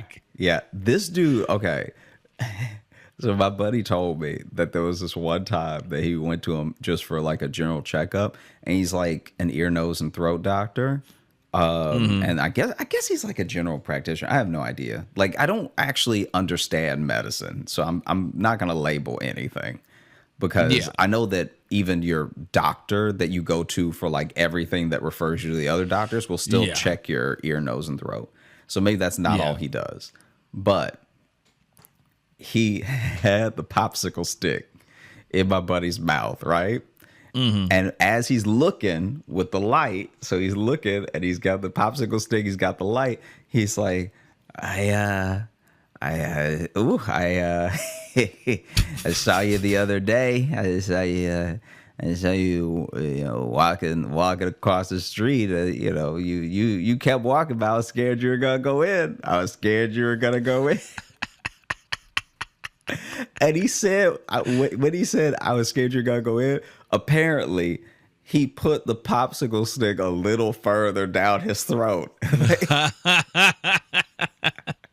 Just remember, your life's in my hand. He's like, I was scared you were gonna go in. I was like, is he gonna do? No, but you kept walking. You're a good boy. You kept walking.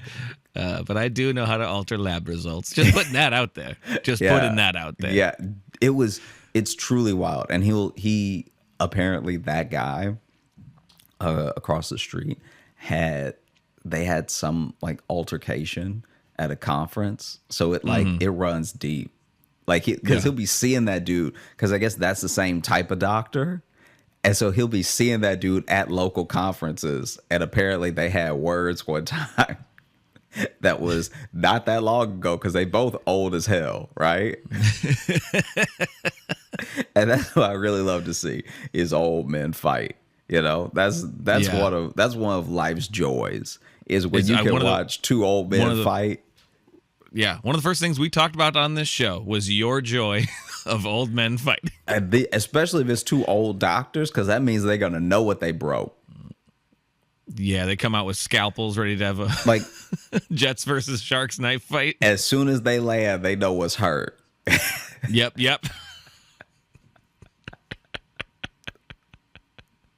That dude straight up was like going, and I'll have to ask him some more examples, but he would just talk about him so much. He would talk about him more than he would talk about my friend's health. What was going on? Yeah.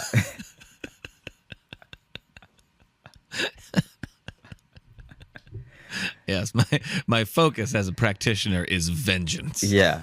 This dude said to him, this doesn't even make any sense because he's an adult, so he wasn't even going to get one. But he was like, there's certain type of lollipop that he swears he was giving out to kids first. And then that guy saw him giving out those lollipops, so that he started buying those lollipops. And just the one-upmanship of, essentially, it's like if a Dunkin' Donuts was across from a Starbucks and they just had beef about like, that's our tactic, that's our sale, that's our coffee, whatever. Yeah, that's what it feels like with the doctor. I don't even know if the other doctor has a problem with him. Yeah, it'd be great if that other doctor like doesn't remember him. He's like, oh yeah, from across the street. Oh yeah, you son of a bitch. The dude across the street talking about, we went to school together. Yeah. Good guy. Just good guy. Full of laughs. Just a fun guy to be around. A funny story. When we was in school, my wife dated him for a little while. You find out that's what it is. You find out that's what started it. But a great guy, great practitioner. Honestly, a great second opinion. You go right over there. You go right over there. He's got the good lollipops, you know. He's got the good ones. I don't know where he gets them. I remembered something that when I was at an eye appointment, and this is a short one, but this eye doctor I had for a little while, kind of big guy. I think he said he grew up on a farm, just like kind of a big, just kind of like generally kind of burly almost guy. But he would really get, way up on you looking in your eyes. And there was one point where he really slid up, and there's no polite way to put this, but his balls were resting on my leg. I felt them, like on either side of my shin was a testicle, and like he just really like was up on me, and I'm like, this is clearly too comfortable. You feel that, right? You have to feel that. You have to know that this is happening. You have to know. I can feel it. I can feel both of them. Come on now. The favorite thing that I think I've, just for the suspense of it, that I've had a friend go through was when we were younger. One of my friends had to get his his appendix taken out, and met the surgeon beforehand. Just like a little I don't know, introduction, because he was nervous and everything. Right. And so met the surgeon maybe a week before the actual procedure was going to take place. Because it wasn't I can't remember why they did it, because it wasn't like it was going to burst and they had to take it out, or whatever. It wasn't like some emergency surgery. It was literally like it kept getting inflamed or something, and so they were like, we'd rather take it out than have you have trouble down the road. Right. Yeah. There was just something with it where it just kept getting inflamed. Anyway, said all that to say, he meets the surgeon. Surgeon walks into the office where he's waiting. As soon as he walks in, the surgeon falls hard. Okay. Oh God. This dude falls so hard and caught some of the desk on the way down.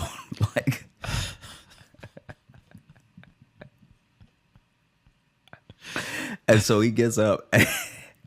He gets up and he's holding his nose, trying to act like nothing happened, trying to act like, oh, sorry about that, But I'm pretty sure this dude broke his nose. Oh, froze.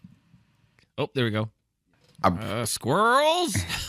I'm pretty sure this dude broke his nose, right? Oh, no. And so he gets up holding his nose, but trying to continue the conversation like he's not in pain, okay? And then goes to sit down, almost misses the chair on the way to sit down. Sits down, is talking it out with him, talking about what they're going to do, holding his nose the whole time. So now he's like, you don't have to worry. The recovery time isn't that long.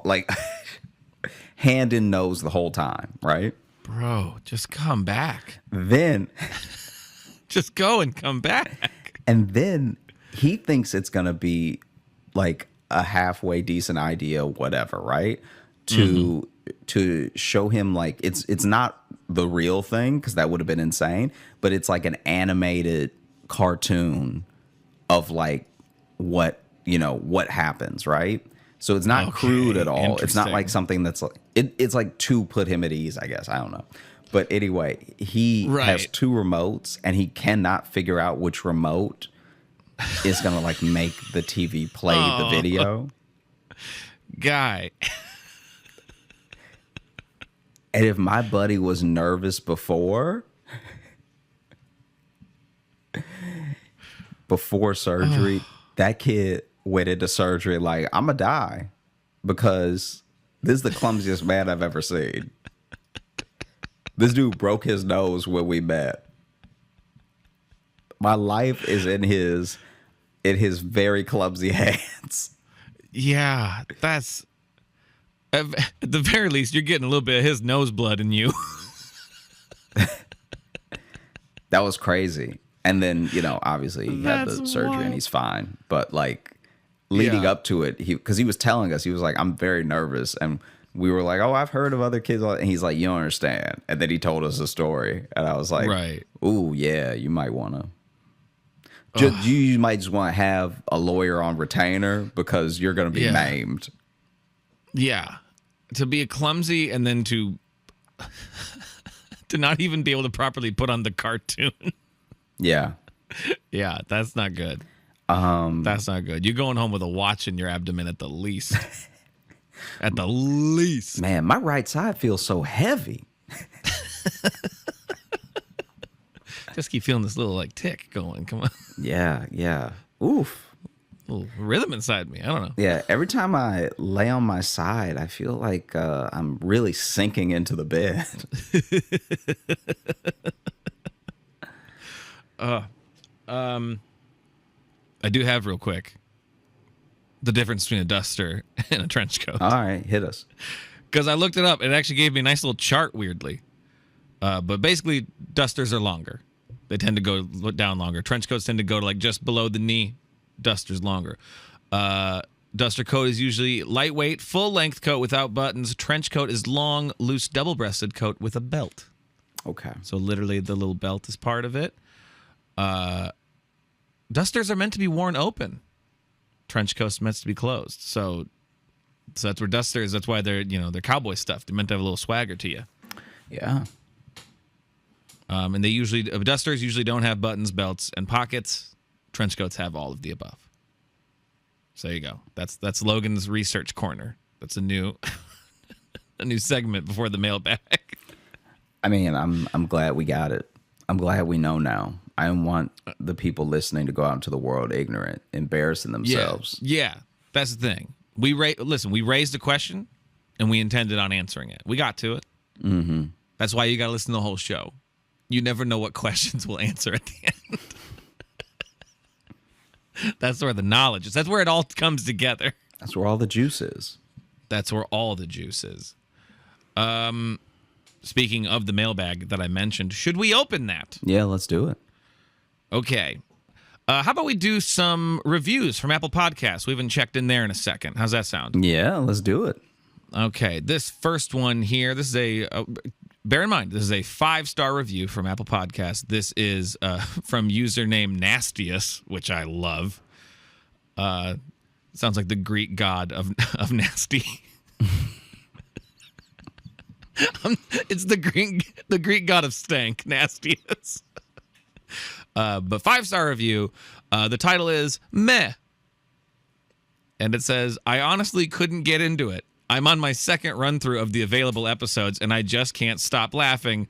The two guys hosting could have a bit more of that ShamWow attitude. I'm not really sure what any of that means, if I'm honest. I'll take it. I'll take it. I think on the second run through, maybe we're not for everybody. I think if you listen to all of it and then you listen to all of it again, that's the only way to find out if we're really your people. Now, how do we harness some more of that ShamWow energy? What do you think is missing from the show that's not ShamWow enough? I think cocaine. You think cocaine? Yeah. You think I think cocaine changes the vibe of any show. Yeah. Okay. 2023. That's the year we do it on cocaine. See what changes. Let's see what's next. This one here is from Fuvdtvh, Fuvdtvh. The title is Hilarious, and it just says, The stories. My God, the stories are priceless. Josh is such a great storyteller, and Logan's laughter is contagious. So hilarious. 5 stars. Thank you for that one. This is from Still Ginger, and the title is The Best Bromance, Hands Down. Josh, would you say we have a bromance? Would you say that? Would you say that on record? What did the reviewer say? Okay, he'll answer off mic. Their dynamic is everything. This is one of my comfort shows and helps me to wind down before bed, as well as from panic attacks. They're so ridiculous and lovely, and they're very similar to my friends, if I'm honest. It feels very personable, which I think is the charm. Thank you for that, and I'm glad we help. Yeah, me too. If I have panic attacks, I know they suck. I'm glad we can help bring you down from them. And then this one here, this is from Tiger Food, and the title is Listen to Them All. It says, First of all, I'm very thankful to have found this podcast. After listening to Josh's stand-up for years, parentheses, although still crossing my fingers to see a show in person. Check our websites. But Josh has stayed up for years to find Logan. Logan is my later life me, and Josh seems to live the life I used to lead. Okay. I'm the old one. Yin and Yang gang. Oh, I like that. I found myself spellbound and laughing with you every step of the way. Looking forward to getting on that Patreon and giving more of that support. Thank you so much for that review, Tiger Food, and thank you to everyone. Yeah, thank you, Tiger Food. Thank you, there. everybody, for real. This is like, it's just great to know people are enjoying the show because we've been doing it for a while now, and the fact that, I don't know, it's just nice that you can put something out there, and then even if it's later, people can find it and really love it. Yeah, I think that's where, because we have a good group of kind of day ones and diehards who we've gotten to know a little bit, but it's fun when you get reviews like that from people who are finding it now and reaching out, and it means the world to us. So thank you. Thanks so much for listening to the Josh Johnson Show. We had a great time recording. I hope you had a great time listening. If you are looking to catch up with us on any of the socials, you can find me at Josh Johnson Comedy on TikTok, Instagram, and YouTube, where we're going to be posting clips of the show. I'm also on Twitter at Josh Johnson. And if you still use Facebook, it's Josh J Comedy. But if you're looking for Logan, you can follow me on Instagram at Logan M. Nielsen. And if you want to get in the mailbag, like some of those people there's two ways to do it. You can either email us, joshjohnsonshow@gmail.com, or you can leave us a 5-star review on Apple Podcasts there, because not only do we appreciate it and we love reading them, it actually helps our visibility on the platform. So we greatly appreciate it. And one of those reviews mentioned our Patreon, patreon.com/Josh Johnson Show. We have a bunch of bonus stuff there. We have bonus podcasts. We have bonus video stuff. We have live show replays. And also we have some live shows coming up that the two of us are on next week, actually, right? As this comes out, we'll be in Sacramento. Mm-hmm. That's next week, right? The 6th through the 8th. 6th through the 8th. Sacramento Punchline, and then at the end of the month, we are going to be in Richmond, Virginia together. I'm sure you have stuff in between that. Do you want to pitch that, or just go to your website? No, go to the website. You can get the tickets in the show link under this, or the link in my bio on any of the socials. Yeah. And we put all of our Linktree stuff in the episode bios too, so that will take you to all the stuff we have, whether it's albums or podcasts or whatever. Have a great rest of the week into the weekend, everybody, for real. And get your checkup, We want everybody to be good out here. You got to go get checked up. And if you work at a doctor's office, just be a little nice. I think that everywhere I've been except that one place was very good. That's true. That's true. Oof. All right, hey, mostly everyone out there, you're doing great. Couple of you, boo. Yeah. Really one lady, because that dude couldn't help he's sick. You know what I mean? That's just on her.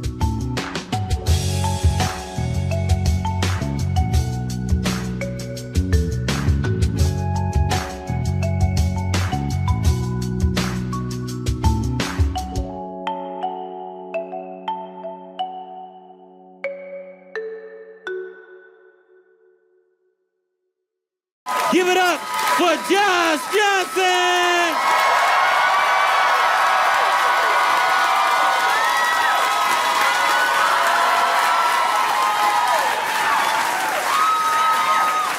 I don't know. Maybe y'all saw. Maybe you didn't see. People can only watch so much news, But y'all saw the president at the UN. This is.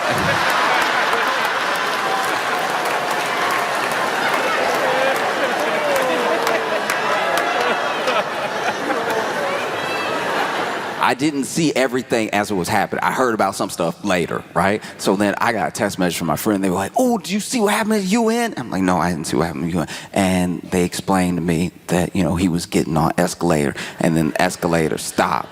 Now, I thought at the time, it was going very differently. I thought the escalator stopped on like a down escalator. That would have been a big deal. Imagine you on escalator. You have belief. You get on a down escalator, you're like, all right, this is gonna take me where I need to go. No need for a seatbelt. If that thing just stops, the momentum, whoa! Now the president's falling down the steps. So I thought that's what happened. Then I watched the video and I saw that he just walked up to the escalator, stepped on the escalator, and the escalator broke.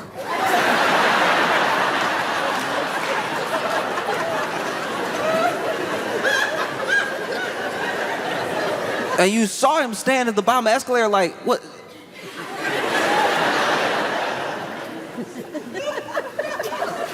And Melania didn't miss a beat. She just started walking up the escalator. And so there were people that were like, this was sabotage. UN needs to be investigated. Somebody needs to be arrested, right? But then he made it up the escalator / stairs. And he went to speak to the UN. Went to speech for the whole of the UN. He's standing here, UN over there. And as soon as he goes to start, the teleprompter broke. We know the teleprompter broke because he told us. As soon as he walked up, he told us, teleprompter broke.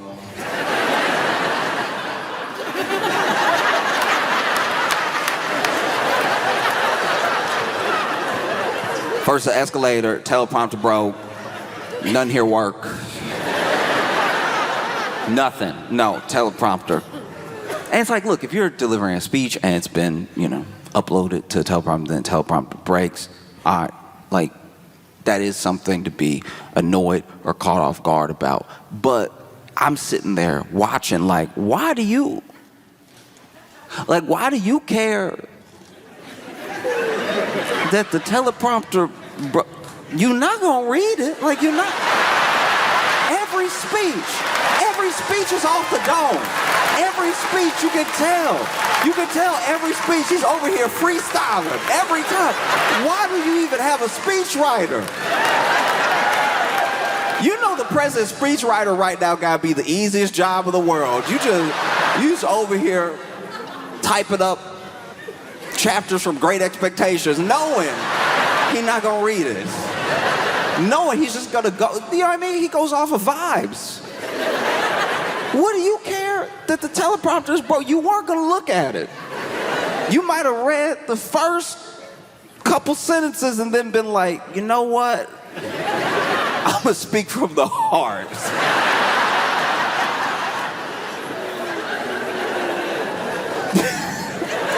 And so the teleprompter broke it, And so he's like, I guess I'll just have to. Which was also wild because the speech was printed out in front of him. But he was like, no, you want me to turn pages? No. And then proceeds to, give this address to the UN, and it depending on who you talk to,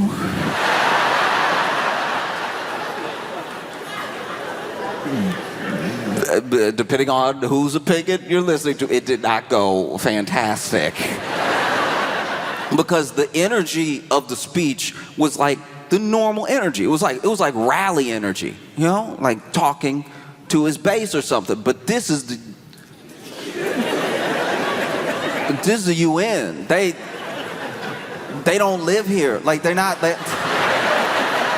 Some of the stuff they don't care about. Like you talking to the UN. Everyone's here. He's over here like I inherited a mess and we fixed it and like years ago we were down in the dumps and now we're the hottest country in the world.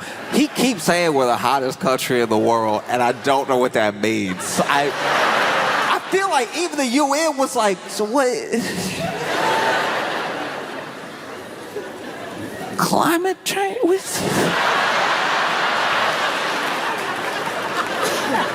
What does he mean the hottest?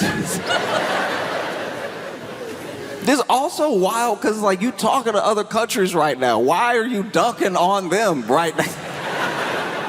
Then dudes over here, I ended like 7 wars. And it's just funny because, like, everybody he talking about is there.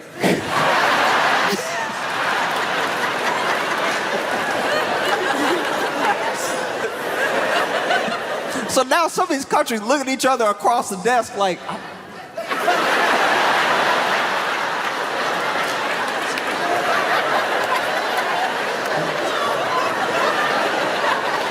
I don't know. I didn't even. What did I say? Nah, it was incredible. And then there was a weird thing. I think it was Brazil. He was talking about the leader of Brazil and how, like, you know, first of all, this dude also tariffing everybody. So then he was talking about how he doesn't do deals with people he doesn't like, but then he had a good handshake with the leader of Brazil, so maybe they could work something out. Even Brazil had to be like, yo, I don't know. I just saw him in the hallway. Out here trying to be cordial. I don't even know if this is good. Was it good? No, it's phenomenal performance. Truly, I've not seen anything like it. Just over here. I'm sure if you were at the UN just sitting there, you just sitting there quietly listening, looking over at other countries. You know. There's some countries that had just be chuckling. Like countries that aren't in the mix, you know what I mean? Like if you're not like a key member of BRICS, or you're not, you know what I mean? Like if you're not like in the news in that way, you just come, you enjoy the show. You know? Like I imagine maybe Zimbabwe might have been cracking up. They'd be like, that's your friend. That's your friend.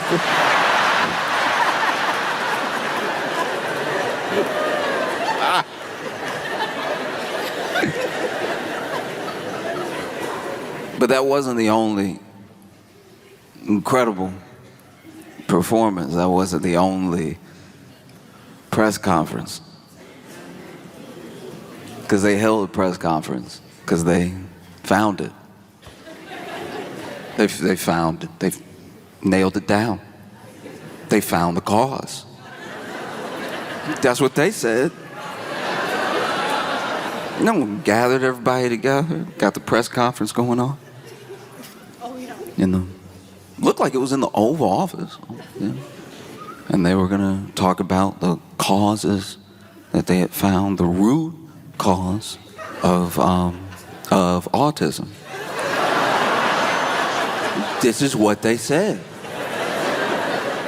And so, you know, they walk in and you had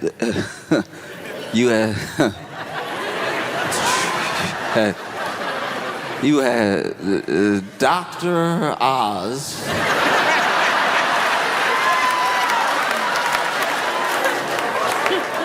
Dr. Osmosis himself.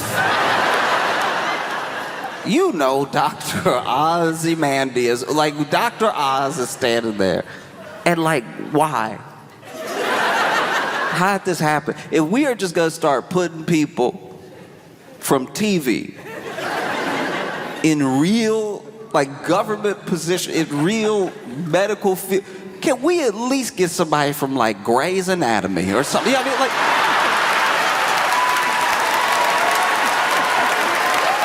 if we are already not being serious, can we not be serious better? Who is checking for Dr. Oz besides Oprah? Who is?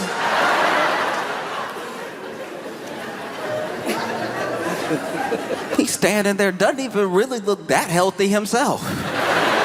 This man's advice so far has been actually insane.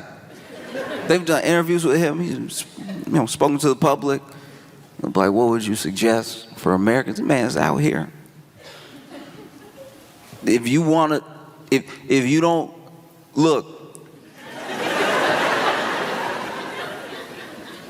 If you don't want to be sick, be healthy. I wish I was joking. I would like I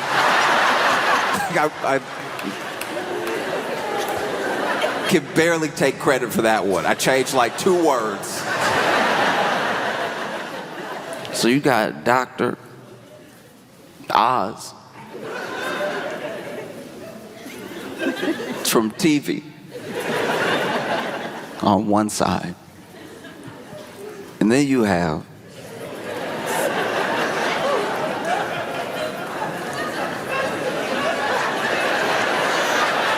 y'all know who he is. And then you have RFK Jr. on the other side, looking odder than usual. If y'all saw it, you know what I'm talking about. RFK Jr. showed up. I don't know what's happening. Because it wasn't like a tan.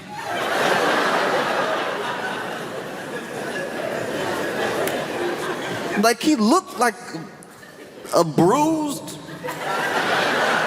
blueberry. Like he looked wild and nobody addressing it. Nobody saying anything. The president over here just trying to not use his peripheral vision.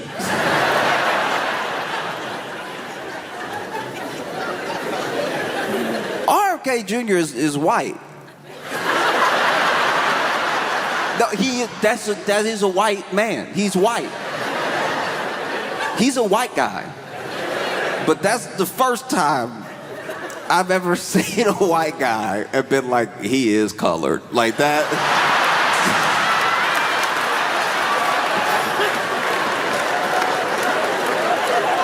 Yo, my man, what is happening? He just stand there like he been holding his breath for 26 years.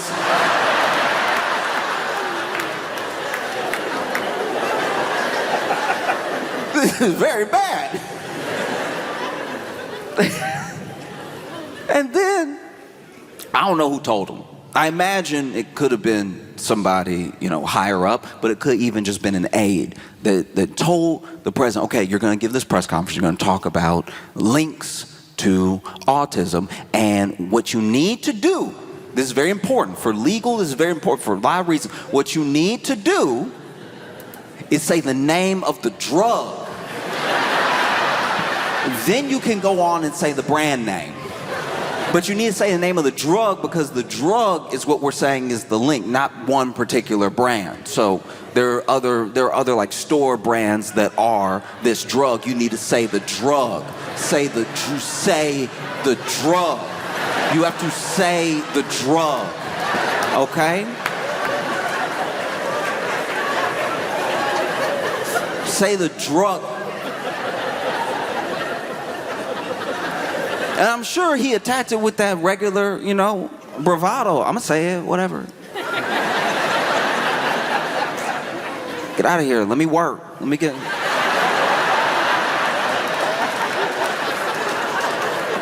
in the zone, all right?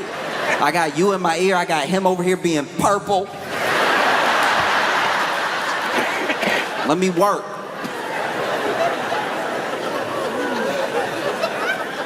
It goes up, starts the speech, is rolling with it.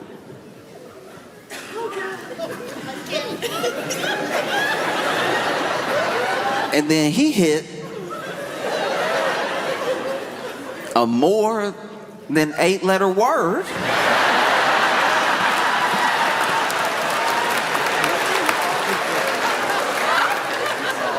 And then the commander-in-chief, leader of the free world, in real time, in front of us, the American public, technically the whole world, because the internet, our leader in front of the nation, at a press conference they called.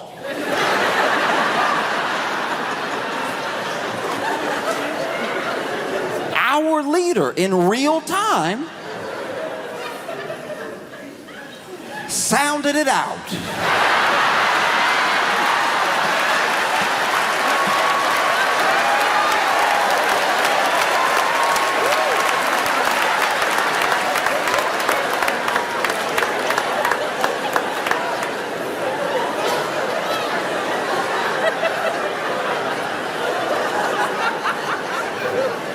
I try really hard. No matter who somebody is, no matter the background, no matter the situation, really treat people like equals, not like look at people a certain type of way. We all struggle. We all have our different strengths and weaknesses and everything. But I'm just going to go out on a limb and say it. If you are 80 and you haven't attacked a word before, maybe it's just not a word you ever going to get. Like if you... It's late. It's late for him to be sounding out new words.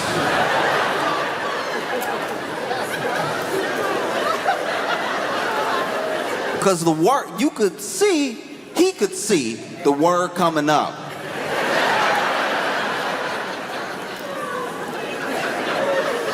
And sounded it out confidently too, just over here,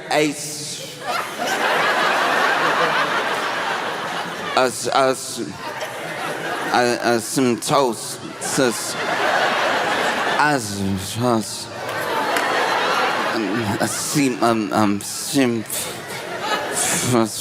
and it's not like it was in the mic. You couldn't hear it into the mic, but you could tell Dr. Oz was standing there trying to do hard ventriloquism. Just...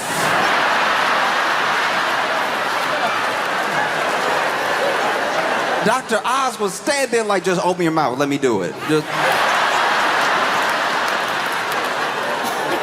Dr. Oz was fighting to just, you could see him.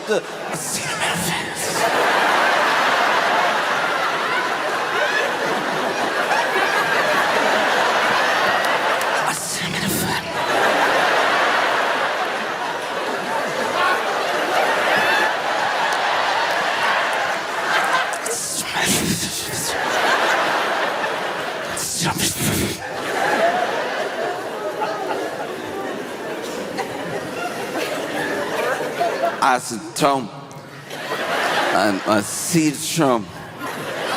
See him, man. I knew when he looked around, we were cooked. Like I knew it. When that man looked up from the paper, I was like, no, stay on it, stay on it. Stay with it, you almost got it. I was, Tom, I see him, I see him minute. I see the minute. I see the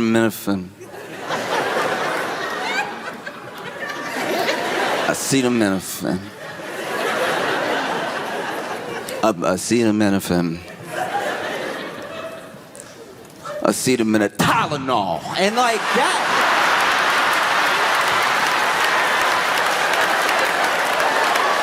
That is also wild too. Gave us the full, what is it, Porky Pig? Gave us the full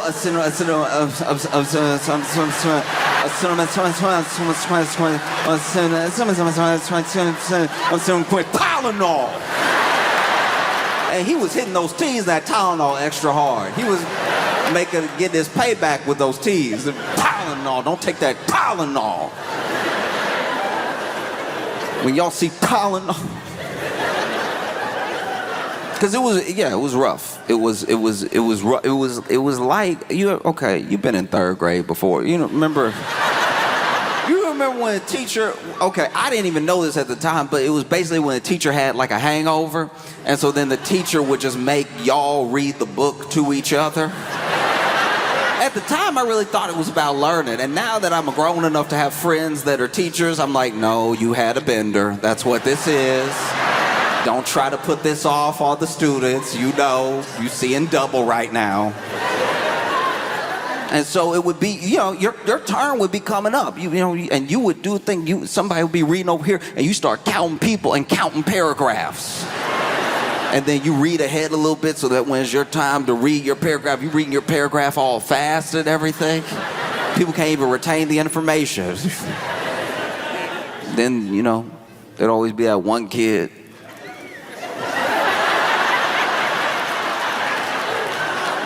There'd be that one kid where it's like, when you get to his paragraph, that's gonna last till the end of class. So you literally count your paragraph till you have to read, and then you count paragraphs, and you like, the bell gonna ring here.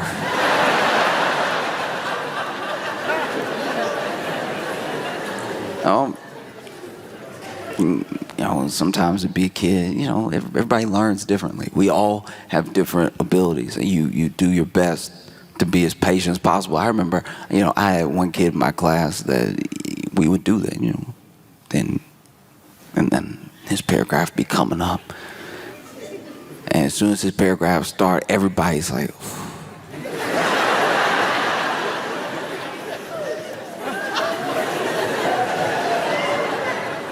and then he would start and he would be sounding it out and then hit the word and then sounding it out. Everybody learns at a different pace. Sounding it out, hit the word. Sound it out, hit the word. Sometimes he'd even go back, sound it out, hit the word, say the last 3 words together. He's learning. We're all learning. Everybody moves in their own time. But sometimes, I'll be honest with you, I was a kid too. I wasn't always patient. Sometimes he'd be sitting there and be like,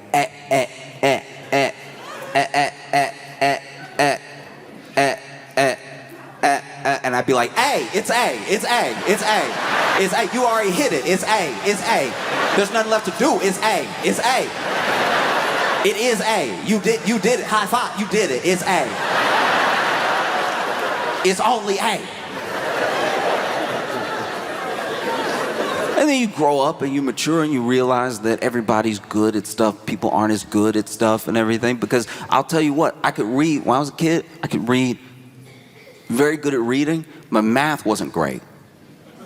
So then when it came to math, it was me who was like a little bit behind all the time, especially when we got to like algebra. Because I could factor a little bit. I understood denominators and stuff like that. Like, I felt like I was keeping up and everything. But when we hit algebra, all of a sudden, the tables were turned. This is why you have to be as patient with people as you want them to be with you. Because I'm sitting there. And for the first time, there's letters. There's letters in the math problem. But I'm sitting over here like,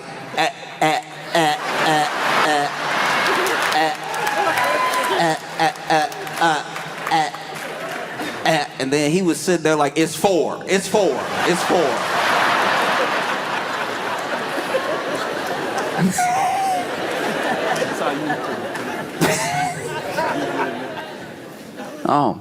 And so, he's over there. He went ahead and dunked on that acetaminophen and then went ahead and started saying Tylenol, started describing to the people things that were not on the paper in front of him. Which is why you definitely shouldn't be upset when the teleprompter doesn't work. You know is what you're gonna do. This man was just throwing out all types of wild claims. This dude was like, hey, look, the Amish,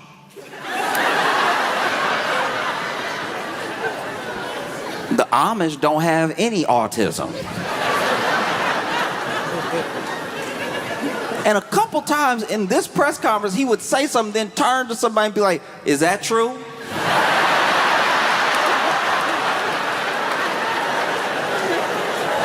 My man, no, it's all on the paper. They put it all on the paper. You had RFK Jr. turn from purple to red. Because then he just started going off on like vaccines in general. And just started saying like, look, it's too much. It's too much. And he's not the first person, he's not the only person to be saying that. It's too much at one time. You got those beautiful babies and you shooting them up with 80 shots of liquid.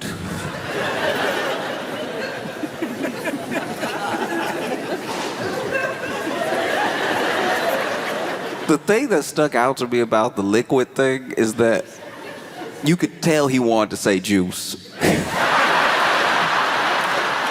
You could tell he's like, they put too much juice in them babies. Nobody need all that vaccine juice.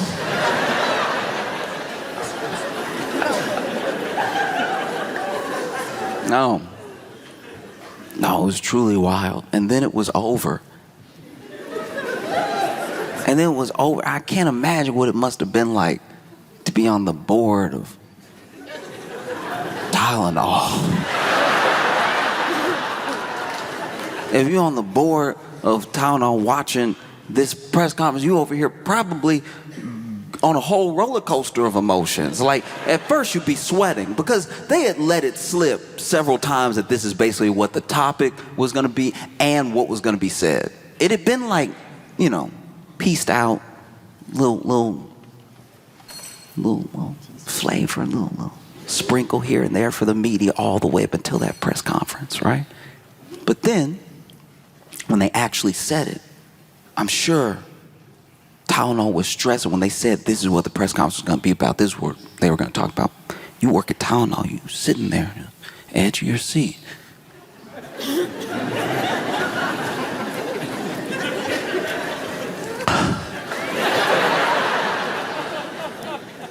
And then he goes to say the name of the drug, and you're probably like, this might not be that bad for us, honestly. He almost said a cinnamon. We might be in the clear here. All we gotta do is come out with a label, no cinnamon in our product. We'll be fine. And then he says your brand name. Then he says your brand name over and over again, and now you're like, that's not good. That one came out perfectly. And then he talks about the Amish, and you're like, I guess if people watch the whole thing, they'll be confused enough to not know if they should take it or not. Because my thing is, look, why have such an unforced error? You know what I mean? Go ahead. You already got Caroline Levitt talking to the media all the time. Get her out there to start the thing. Get her to say the name of the drug and then walk off. Then you can go and just go off your vibes and everything. You had two people on either side of you that probably say the name of the drug all the time. Don't let him, but let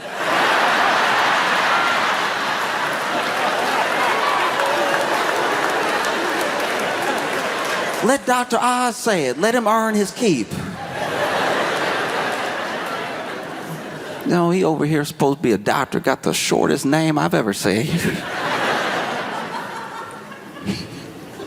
Because I do my best to be up on the news, but I don't always want to talk about, politics and stuff. Sometimes there's stuff that happens that has nothing to do with anything political, and it just warms your heart to see it. You'll see a news story that captivates you, and it doesn't take you into like any sort of polarized position, Like I saw this South Carolina teacher that got arrested for using fart spray on the students as a punishment.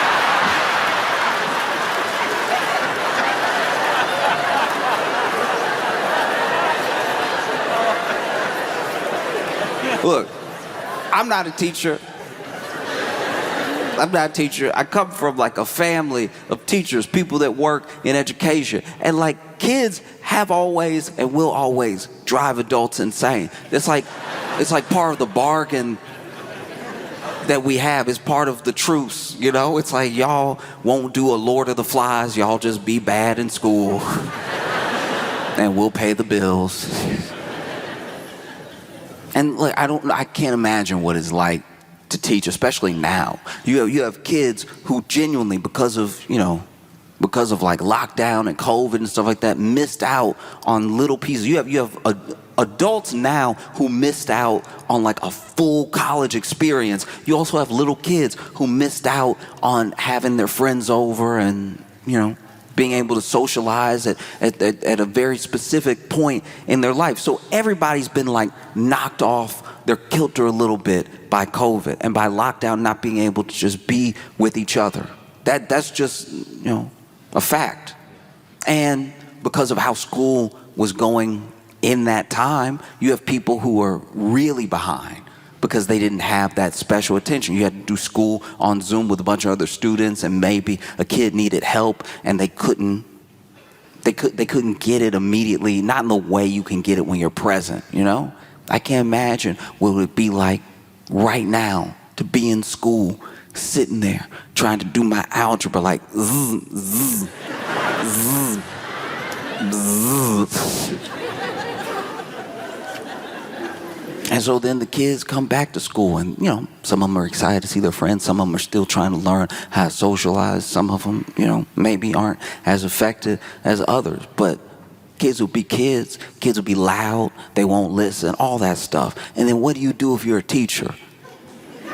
You got teachers out here fighting for their lives just to try to teach you some English.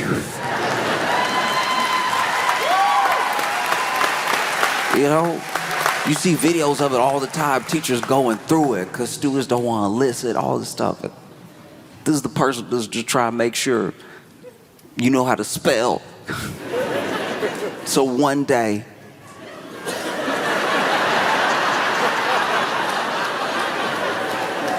if you make it all the way to the White House and you have to address the nation, you won't be like, sematosis. And so if you're a teacher, what do you do? Like my teachers used to yell. Teachers yell, it happens. Hey, stop! And you can tell, there's a certain yell, especially when you got like a male teacher, there's a certain yell that you can tell you broke him because his voice cracked. You know what I mean? Like, if he's like, hey, hey, y'all, chill out, right? And he's had enough of it, and maybe you're the first period of the day. You know what I mean? Y'all being a little loud. Hey, listen up, right? Something happened at about 5th period and on, where if you really got him at his wits' end, he'd be like, hey!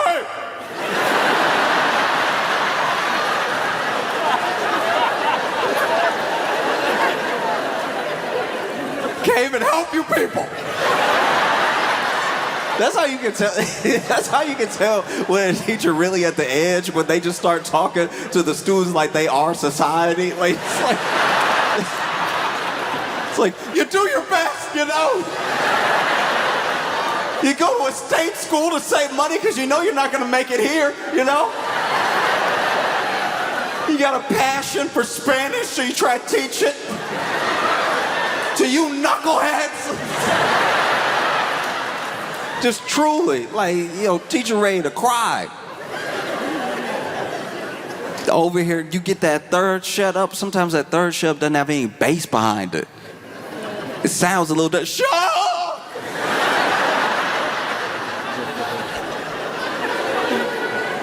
Leaning against the board. I don't know what to do. And so what do? You know what I mean? Yelling doesn't work. You can't hit them. Somebody came up with a plan. Somebody was like, y'all don't respect me? Okay, y'all don't respect me? You will respect this.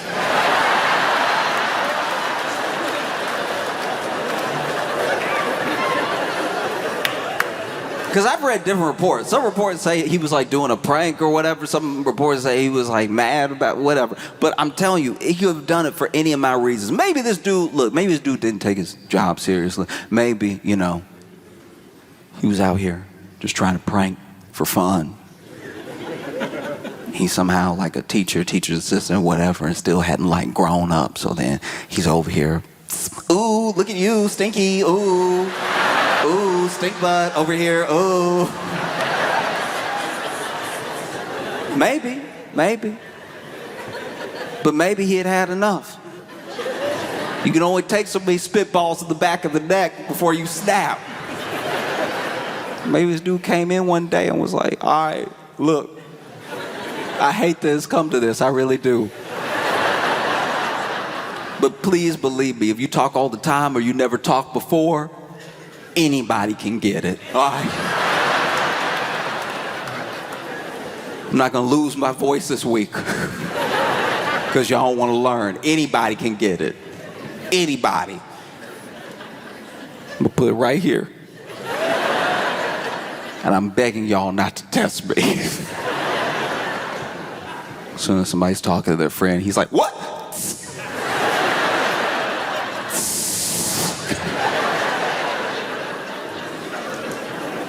He must have been brandishing it. He must have been wielding it because apparently, like, from what I read, like 100 parents complained or something.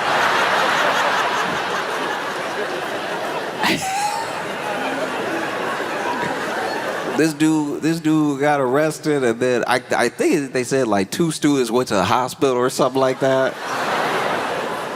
And I'm sure you over there in interrogation tried to defend yourself. They should have thought about that asthma when they were doing all that talking, all right? How do we know it was a spray? What if it was that talking that caused the asthma attack? Over here, mouth moving 100 miles a minute. I'm trying to teach something. Listening is easy to breathe.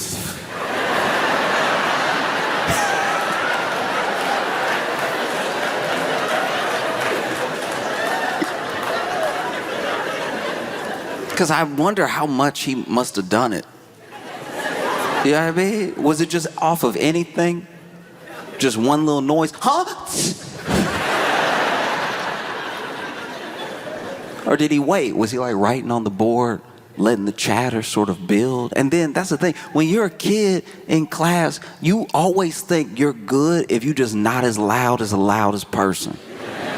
But that noise rises the entire level of the volume, because now if everybody's talking a little bit, somebody's gonna get a little bit more confident, get a little louder. Everybody starts talking a little louder, and as long as they're not as loud as the loud one, now everybody's basically screaming just so they can hear themselves because they're all doing so much talking. And next thing you know, he whips around, hey!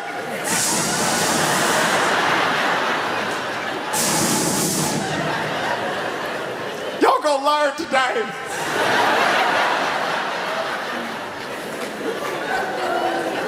Because even the school said that he did $55,000 worth of damage.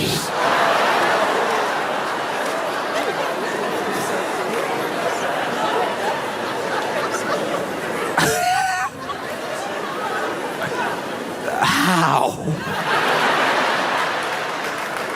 It must just be in the walls now.